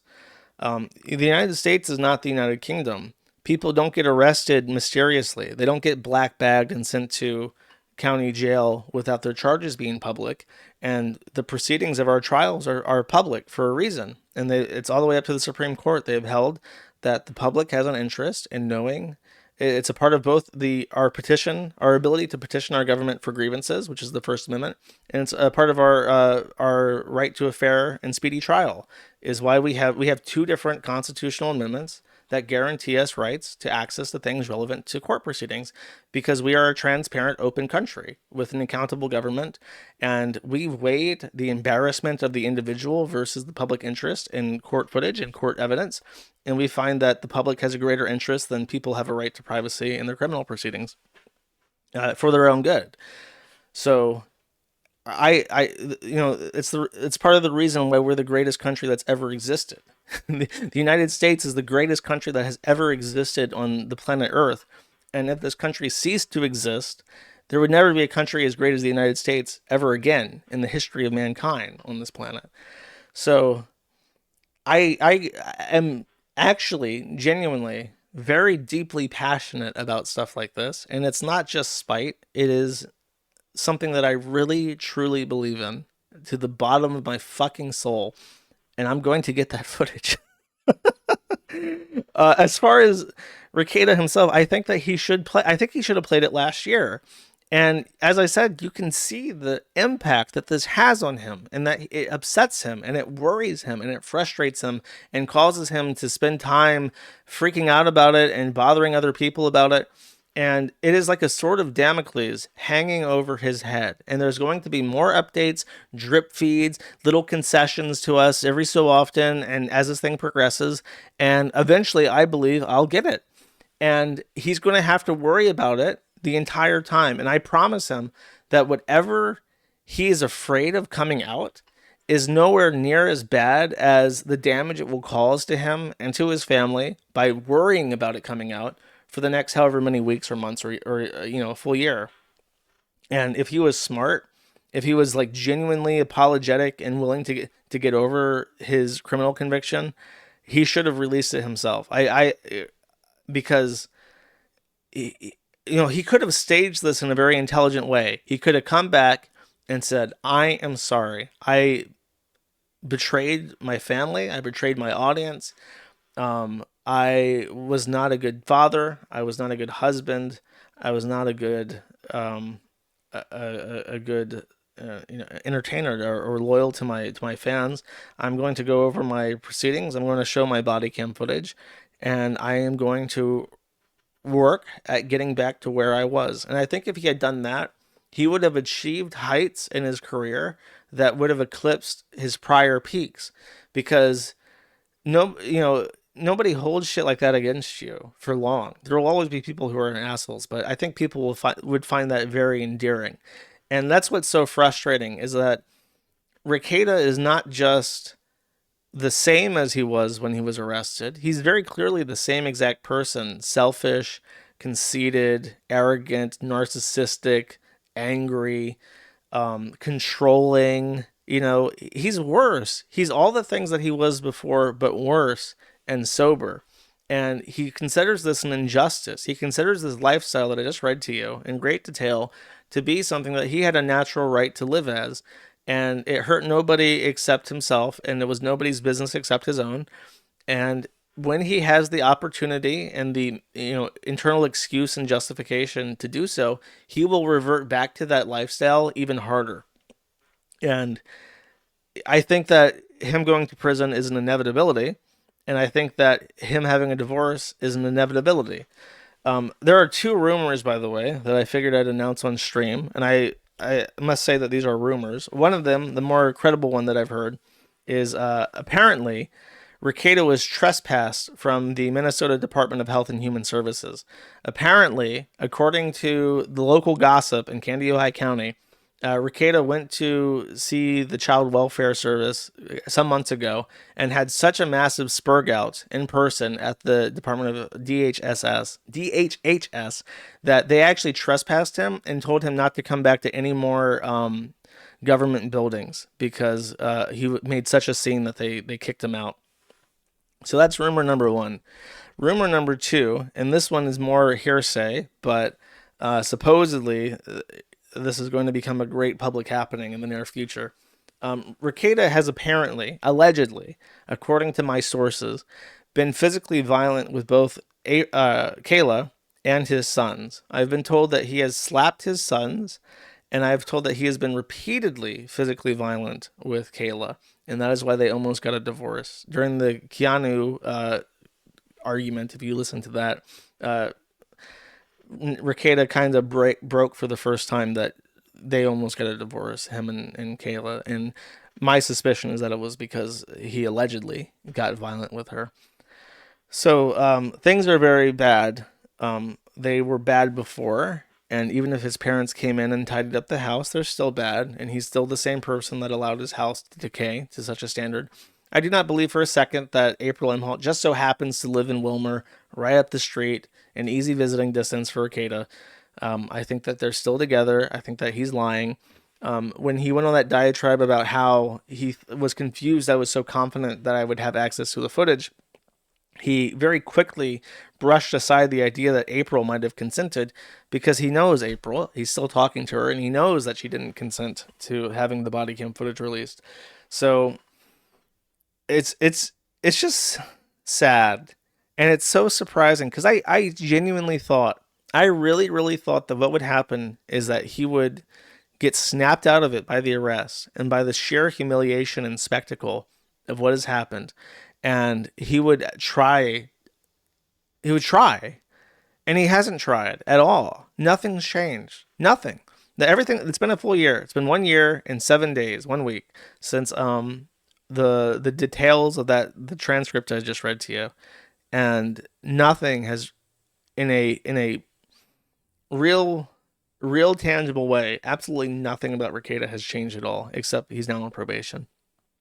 And there's a moment that was clipped on the Kiwi Farms of him from either this stream or the stream before, where his son enters the lair, the little lair, and he's distracted and looks over to, like annoyed, looks over at his son. His son hands him some papers. He glances at them for like 30 seconds and he signs off on them.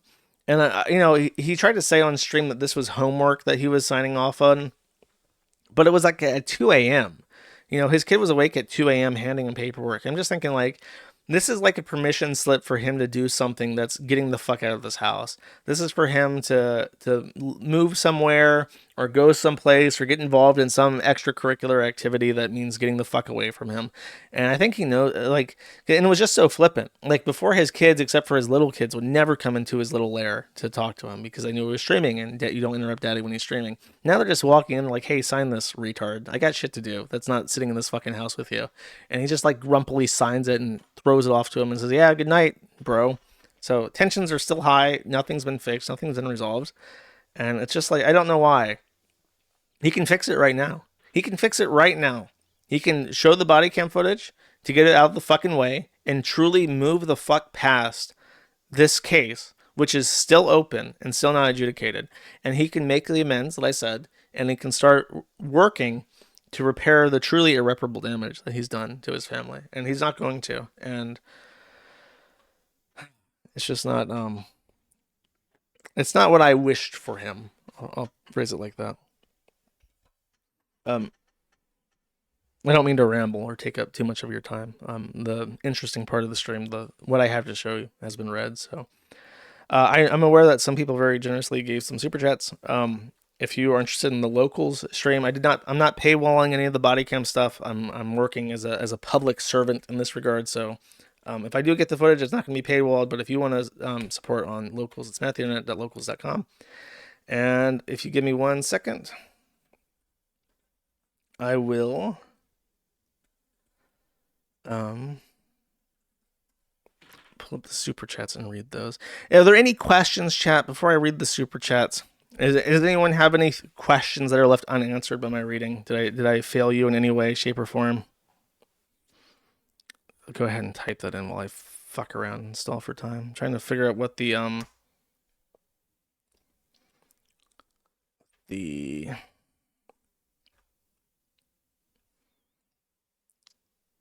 let's see. Are you going to troon out? No. Can you say the N word? I don't think I can. I might get banned. This is a very classy stream so far, so it'll be nice. How likely are the grandparents involved in the degeneracy? There's a meme that the grandparents donate a lot of money to Rekida's, like to a zoo, and supposedly the zoo is like an incredibly important nexus of like public-private enterprise in Kandiyohi County. So they call it like the Zooluminati or something.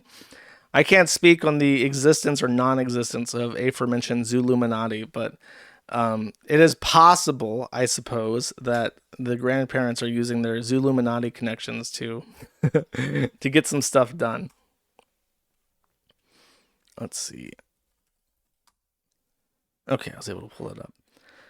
Why is the government covering for him? Here's my theory. That's a great question. Here's my theory. I believe that the prosecutor made representations to Nick that the body cam footage would never ever come out if he pled guilty to the charges. And there is two shady things happening with the prosecution. Number one, using something like that as a means to compel a confession is unethical. It's not immediately obvious to me if such a thing is unconstitutional, and the plea deal is therefore invalidated as a result.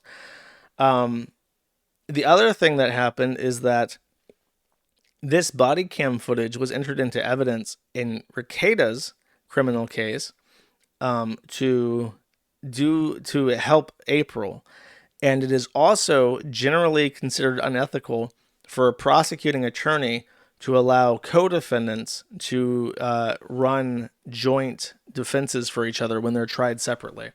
So it's a very strange setup that the body cam footage was entered into evidence to defend April from Nick's perspective, but then also, if part of the deal was that the body cam footage would remain off the record, number one, it would have to be an informal part of the plea deal because number one, it was not entered into the plea deal formally, and number two, after the plea deal is read, the judge asked the prosecution and the defense, is there any part of the plea deal which is not on this public record that I need to know about? At that point, if the body cam footage staying off the record was part of the plea deal, then they should have said, yes, there is, and should have told the judge off the record, in private what that was, and had that sealed. But it seems like it's an informal arrangement where they just said like, yeah, sure, if it doesn't go to trial, then it doesn't get entered into evidence. And now it's looking like it is entered into evidence, and they did not properly handle that, and it might come out, and the prosecutor is afraid of being sued or afraid of his plea deal being thrown out. So I'm not sure what's going on with that, but it is extremely strange. Why did they even give him a plea deal? I don't know. It's any number of reasons. It could have just been to be nice to him because he is a member of the community. He does donate money. He went to a church. He has 5 kids. He has no reason to run. He's a pretty favorable first-time offender. Pretty favorable defendant for a lenient sentence. Let's see. Is there a way to spin this so that it's not a total Baldo victory? This is a huge win for Nick if his main concern is not having the body cam footage come out, because at the very least, it's now incredibly delayed. It's going to take a long time to undo this damage. Because I can't stress, like, it was one thing for the prosecutor to ask for this. We were going to intervene today, but we were going to intervene this morning. But it happened so quickly that he got what he wanted that there was no way for us to intervene in time to stop the immediate decision, because it's an uncontested thing in the case. So it is like actually shocking.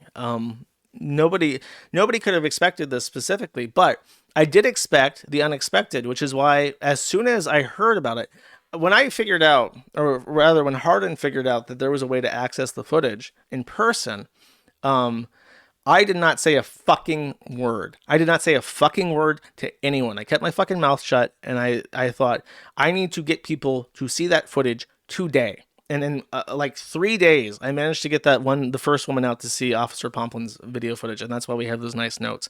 Like, I didn't say shit. I didn't hint at shit. I didn't tell a fucking soul. It was me, Hardin, and the people who were physically going there, and nobody else knew, because I knew I didn't know what I knew. I didn't know what would happen, but I knew something would happen because I knew that there was no way that Ricada would let it get out in public. So I took every possible conceivable means, and then after the first viewing, the schedule to actually get a jury room to see the evidence was like weeks apart. So we got one in the next week to see Robbie's footage, which I also read, and then from there it was like mid June to see it again. This day was a very important day because it was the first day that was actually available all day, which is why all three were attending. But they knew that people were coming, and they knew they had to rush it because they didn't know if I assume they knew that we had people visit before, but they didn't know what we had. So they knew that three people were coming and that they were going to take extensive notes all day. And that's why they rushed it. They rushed it real fucking hard because they knew that they were literally driving to Candiota County to see that footage, and they knew they had to shut that shit off immediately. Um, what are the odds they'll just delete the footage? I am worried about that because the thing is, if they delete the footage now, the best that we can do is sue the county. So we might get a judgment of like $100,000 for blatantly illegal violations, but the sheriff has immunity through his position, and the prosecuting attorney has judicial immunity, which is like an almost absolute immunity. So there's nobody we can hold accountable for it if they just delete it now. But we will be able to sue the county. But that's not what I want. I would I would honestly rather have the body cam footage than $100,000+ from Candiota County. You know what I mean? How did they view the footage in the first place? It was entered into evidence. Ricada's attorney entered into evidence 2 body cam videos to try and prove that April Imholt was not properly Mirandized. It is evidence. It was entered as evidence. It was reviewed as evidence, and it was ruled on as evidence. So therefore, it's evidence and it's public record. So that's why they were able to see it. But because there's kids in it, they couldn't release it directly. You had to come in person to see it. And the sheriff should have released redacted versions to us, but he refused. And that's what set the ball in motion for this to be unwound, basically. But they were able to see it in person before that happened. How long are the videos? I think an hour and 45 minutes. That's all it took. Even with the house as cluttered as it was, the drugs were in such plain view and in such obvious positions that they didn't need to search through the hoarder mess to find it. They just took it from the top of the cabinet. Is the kids being in it a law? Yes, because they're minors and they are owed an additional level of privacy from the government that adults are not given. So yes, they're owed privacy, which is why it has to be censored before it can be released publicly. Do I think another figure is trying to get the body cam footage now? He'll get arrested again. Yeah, we'll probably get the body cam footage from the second arrest before we get the one from the first arrest. Knowing my luck. Let's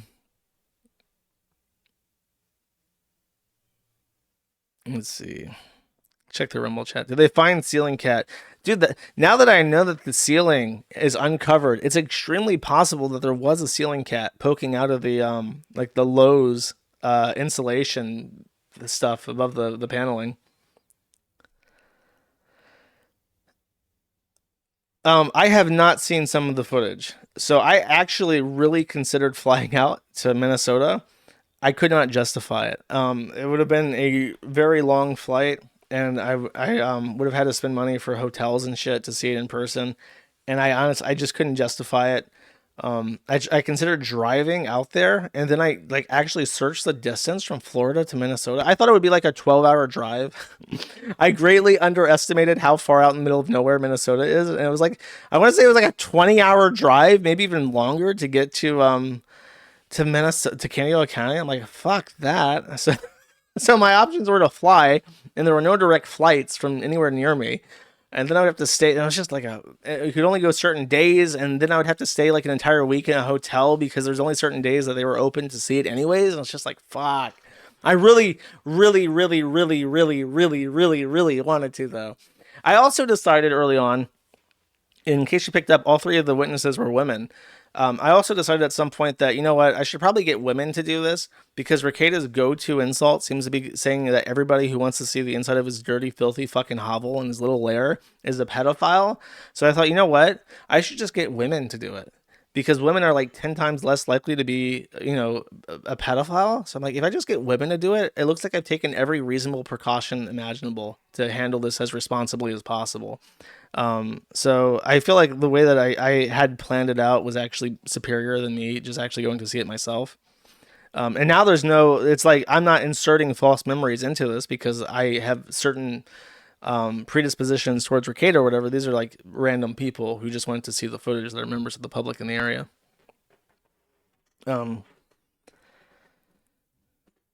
So I need that footage. I really do. All right. I think that's it. Again, thank you for watching, especially on short notice. And I will now read some super chats and we'll call it quits. I'm thinking about what outro song to play. As I mentioned, I'll mention it one more time. The notes are on the forum. They're featured right now. Okay. Let's see. Hopefully this all works. It does. Okay. Lacune for one says your sentence for being 10 minutes late is to be a million years of gay. I am straight, obviously. Haramburger for two says very good stream. The Rackets body cam footage was my favorite segment. Pity to the late viewers who missed it. Dude, if you're late and gay, you're late and gay, and now it's gone forever. Citrus Addict for one says Rackets said the cop did him dirty. We need the footage so to either clear up his name or restore faith in the justice or the system. Public interest could not be higher. I agree. I fully agree there's a public interest for it, but it's evidence now. The fact they're trying to hide entered in evidence that was used to decide judicial matters in a criminal proceeding is like, whoa, buddy, what are you doing? Tautology Man for 5 says Pizza Child, enjoy Friday. I will, thank you. Baldo Peckins for 5 says, no, Steiner Child, it's you that's square. Oh, because I said be there, be square. Yeah, I'm pretty fucking square today. I gotta admit. I got square all over my face. Euclid Sneed for 5 says, no, Druggy Child, it will be getting the body cam footage. That's true. That's true. I will be getting the body cam footage. Just you wait. Enjoy the sword of Damocles, Stalker. 11th Circuit for 2 says, self-professed libertarian and man of the principles, Nitrous Nicky. Rekieta conspiring with the evil government to keep public court records secret. Shocking, I tell you. I know. It's like the man made his career talking about other people's body cam footage and trials and judicial proceedings and shit. It's crazy. Lanthia for 10 says, thanks, Josh Hamjam. Thank you. David S877 for 25 says, if you had sent that body cam money to BMJ, he could have tripled it for you. I know. I'm a fucking loser, bro. I never put the money down when the money's hot, okay? David S877 for 25. Oh, that's a repeat. Little Baby Child for 5 says, you want more money? Of course I don't mind to buy nuclear textbooks for atomic crimes, and the public gets what the public wants, but I want nothing society's got. I'm going underground. Beautiful poem. I don't know if you found that in a desk drawer somewhere, but I'll assume you wrote it just for me. Don't take my kidneys for 2 says, I can't sneed. Thank you. Where's Bun Bun for 5 says, 10 out of 10, no note stream, me, Gatehorde. Gator, I'm sorry, Gator. I'll get you the body cam footage just like I promised, Gator. Ice Mexican for 10 says, $10 specifically for you to get some fucking internet. There are uppercase I internet. There are fucking beaners living in 10 shacks with better connections than you Jewish retard. Trust me, bro. I'm working on it. I'm working on several things at once. The body cam footage, the payment processors, the Gibson Go. By the way, I think that's paying out, actually. I'll mention if it does. getting internet access. I'm running parallel, multi-threaded. Okay. Ace of Spades for 5 says, if there's one thing to admire about our overlord, it's that he doesn't give up ever. That's true. I will never give up on you. I'll never ever let you down. The president of Nintendo for 5 says, I had to sell my kidneys to afford a Switch 2, but the good news is I'll have a Switch 2 to play while I'm at dialysis. Here's a few kidney dollars to pay off your bet with Ethan Ralph if you lose. Thank you. I do not consider my bet lost, by the way. I will get that fucking footage. Mark my fucking words. Vordier for 5 says, are mandatory attorney's fees still a thing for the process of undoing the thing that just happened? Maybe not. I'm not entirely sure, but it's not going to cost us anything anyways. Citrus Addict for 1 says, Baldo or his parents had to have greased some palms. The government doesn't do shit this corrupt without personal gain. I don't know what they want, man. I really don't know. I can't even imagine. Borello Furman for 1 says, nothing. Thank you, Borello Furman. I appreciate it. Space Allen for $50 says, ham jam. Thank you, Space Allen, very much. I appreciate it. TP Deluxe for 5 says, can someone feed the body cam notes into an AI? If we can't get the real deal, at least we can laugh at the computer-generated slop version. Also, fuck you, Ralph. That's a great idea. We should do that. Generate me a crack-addicted skeleton and his wife and hot wife and a pile of garbage doing coke. Haramburger for 2 says, best stream quality in a while, almost no connection hiccups or interruptions. I know. I'm getting better and better all the time. Saxon Bear for 5 says, for anyone wondering how to avoid a plight like Nick's, don't do drugs, don't fuck anyone other than your spouse, and don't give drugs to your children. Follow these steps for success. These are very controversial opinions in 2025, but I think you might have a point, Saxon Bear. Good Luck 7 for 5 says, do you now have a cat? I thought there was a meow as you mentioned pipes and bongs in Ricardo's notes. My secret cat is a point of contention among the hater A-log community of mine, but I don't want to spoil anything. Gosh Hananzi for 10 says, Nick was self-proclaimed conservative religious family man. What's your opinion? Was he always lying for the grift, or did he succumb to temptation or something else? You know, this is a controversial opinion, and whenever I say this, people get shitty with me in like clip channel comments. I believe that Nick was a better person. I think so. People like to say nowadays that he was always a piece of shit and was always lying. But I think that he just was, like, even if he was narcissistic, I feel like he was in such control of his life and he was happy with how things were going that, like, his narcissistic tendencies didn't really cause any problems. And maybe it was inevitable that he would have issues like this somewhere down the road. But I feel that he was a happier, easier, more easygoing, and more faithful person back in the day. And then I don't know what the fuck happened where he got into swinging and shit, but that was the beginning of the end. But that is a controversial opinion. People say that I'm cuck for saying that. Wheeze Shackleford for 5 says, Wheeze Shackleford, this is the best 10 fish I have ever had. And then it is the Eat Fishwife albacore tuna and spicy olive oil pack. I have not had Fishwife tuna before, but I have heard it is good. Thank you. Borello Furman for 1 says, maybe you didn't get the footage today, but at least you read the notes. You know what they say, don't you love the anime if you haven't read the manga?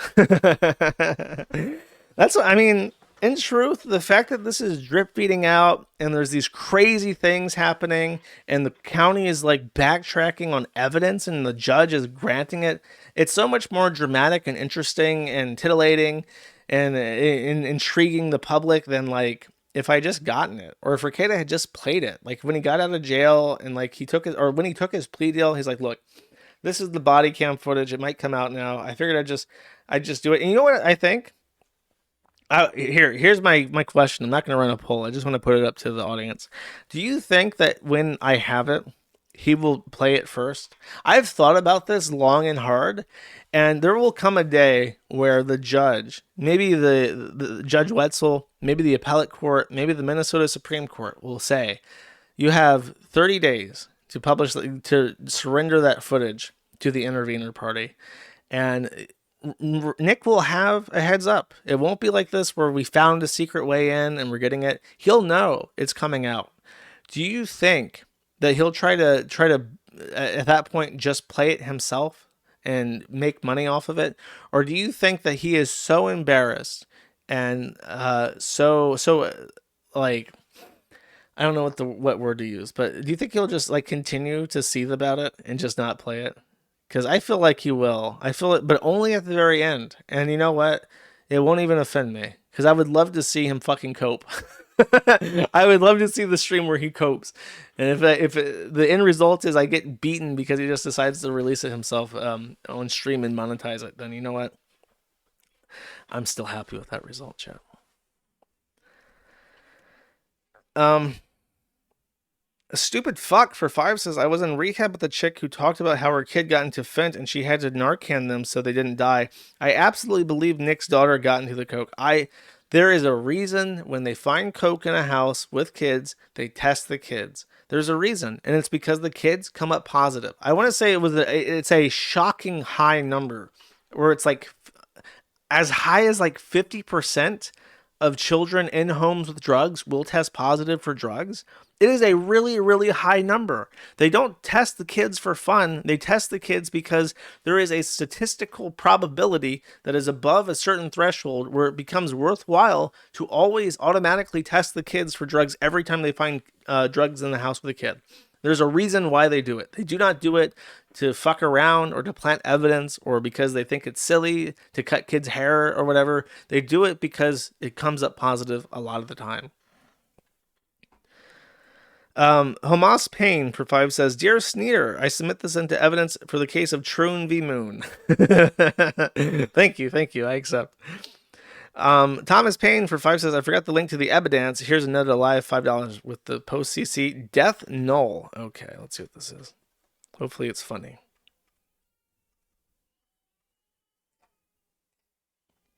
Oh, I see. It's me. As Light Kagame, I believe is his name. Very, very... Oh, look, it has the Kiwi Farms logo on it. Very good. Thank you. I can't see the green name. Sneed and Feeden for one says, it's a pretty view as Nick in his Mustang filled with galaxy gas facing steep cliff, long way down. That was something that I had queued up for this stream, but unfortunately I got derailed by antics.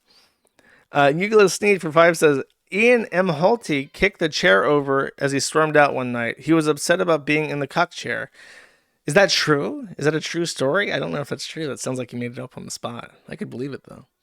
Sneeda Standing for 5 says, the guy that was doing the finish their kitchen ceiling must have died, and Nick kept it as it was to honor him, like the cabinet doors. Maybe I think that was the guy that decided that he could not be paid enough money to deal with their fucking family more.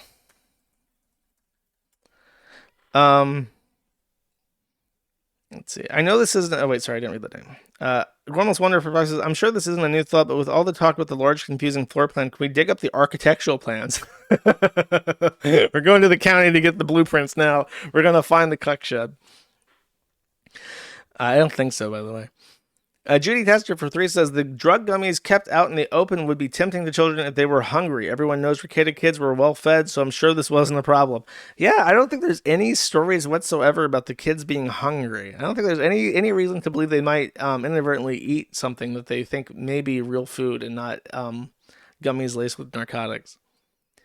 Logistical Nightmare for 5 says, an upturned love seat is a very fitting visual for Nick's relationship. It is. It's Kino. There are many things that are Kino in the footage. I should have gone up I should have just taken the time to drive for an entire fucking day up to Minnesota.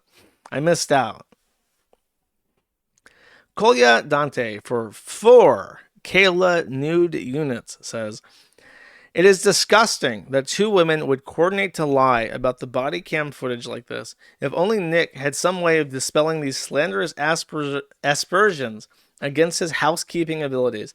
If only. Unfortunately, now it seems like these Kiwi, not fags, the Kiwi fag hags, maybe, now control 100% of the narrative by themselves. And Nick is completely helpless to dispel such wild and lofty accusations.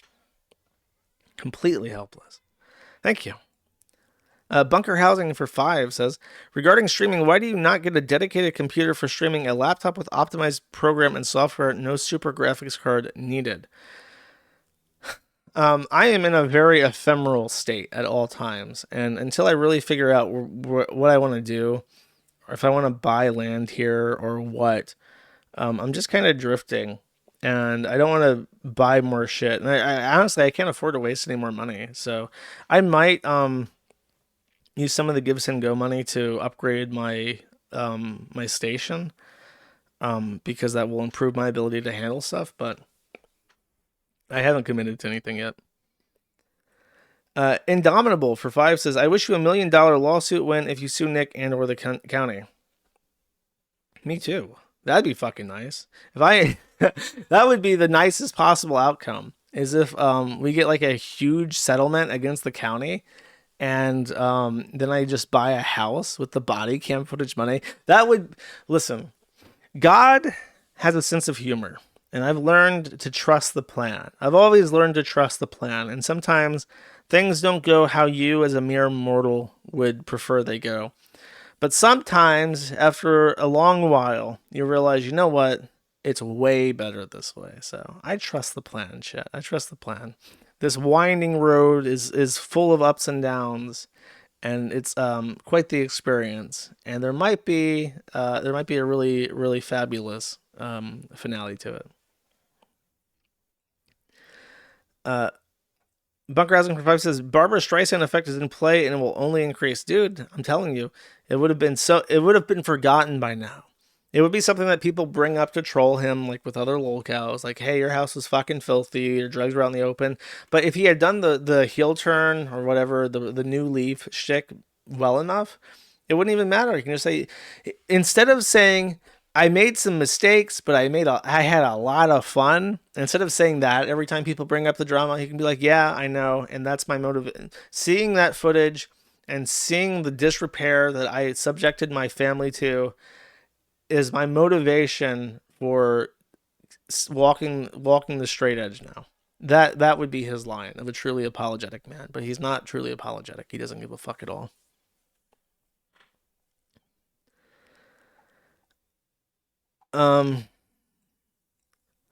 Being the bunny for one says the human race has one really effective weapon, and that is laughter. Very true. CPEG for 5 says, I have to guess, Mark Twain, by the way, said that. I have to guess the court expedited your Feltoning specifically because of the horrifying Kiwi Farms connection. Good luck in your upcoming legal adventure. I need all the luck I can get. Thank you. Dizzy Until Death for 5 says, greetings from the beautiful Spicer, Minnesota. Shoutouts to our boys living in Candy, Ohio County under the corrupt tyranny of their government, conspiring with the Ricadas to suppress evidence. Really hard out there in the country for those in south central Minnesota. Ace of Speds for 5 says, keep on sneeding, Nikki. Streisand will love having it renamed the Ricada effect. TMDWU.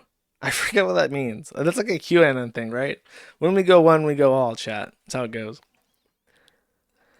Not Spurg Zerker for $100 says, for your fucking internet, man. Also, thanks for all doing this. You're very welcome. I will definitely put this towards the internet.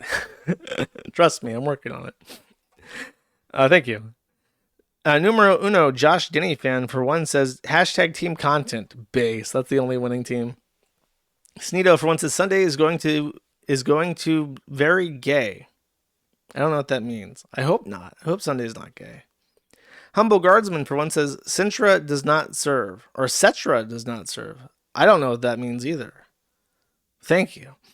Sneak Cricket for 1 says, any update on when the new server equipment will be delivered and installed? Thanks for doing what you do. I had to do an underwriting process to get the payout. The underwriting was approved this week, and I initiated the transfer this week, and they said the transfer, I don't remember doing that, but okay, if you insist. Spingle Cat for 2 says, Catbox file. Let's check it out.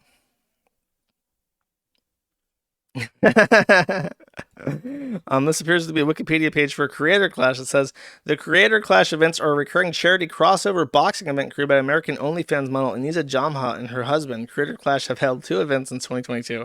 Great article. I'm sure that's not being deleted immediately.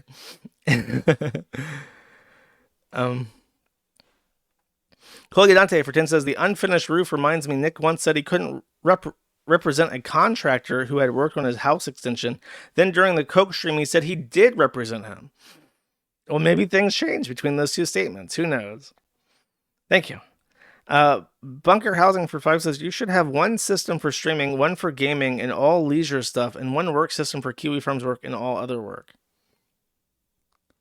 Yeah, basically, that's what I would like to get eventually. IHC 1996 for 10 says PPP. I will spread the gospel and preach to those who have sinned. They're fat. They're liars. They are doomed.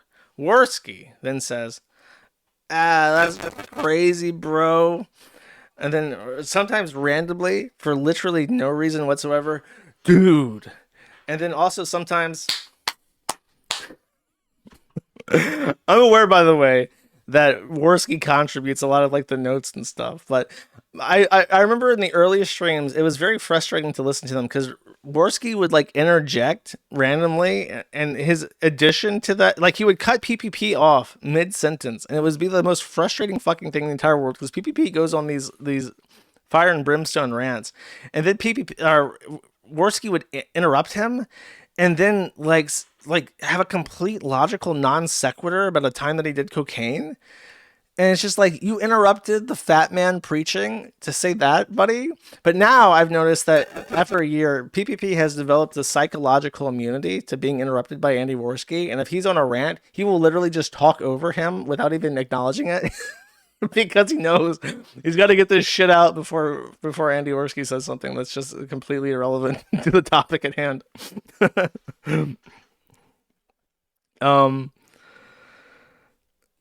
Vordier for 5 says another $5. Thank you, Vordier. I appreciate it.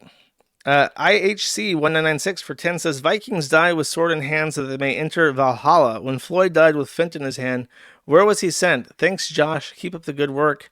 JJ.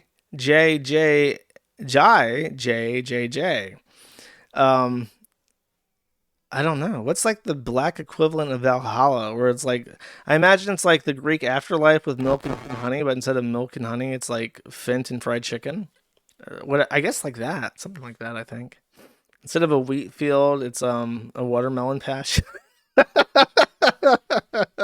Thank you.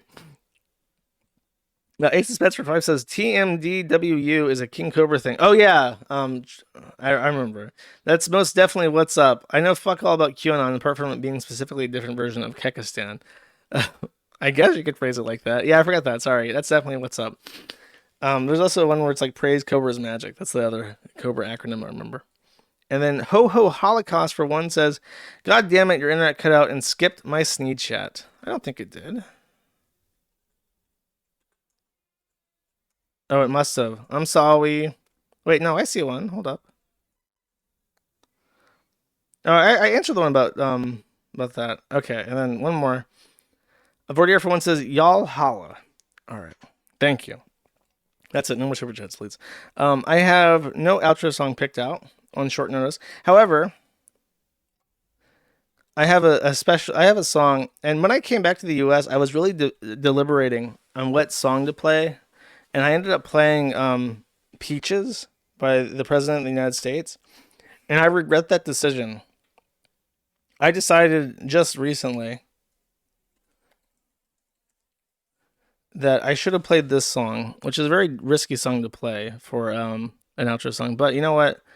I like it. And I was thinking about this song. I was thinking, damn, I really should have played this before I returned to the US. But here it is. Thank you very much for watching. I appreciate it. I hope you guys have a great weekend. Remember, kids, cool kids don't do drugs.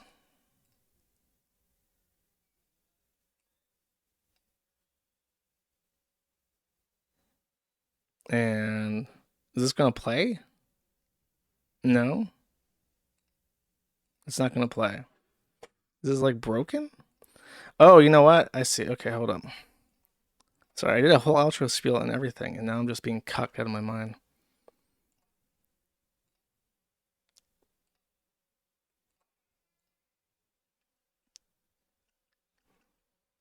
I have to prove I'm not a robot. I don't appreciate that.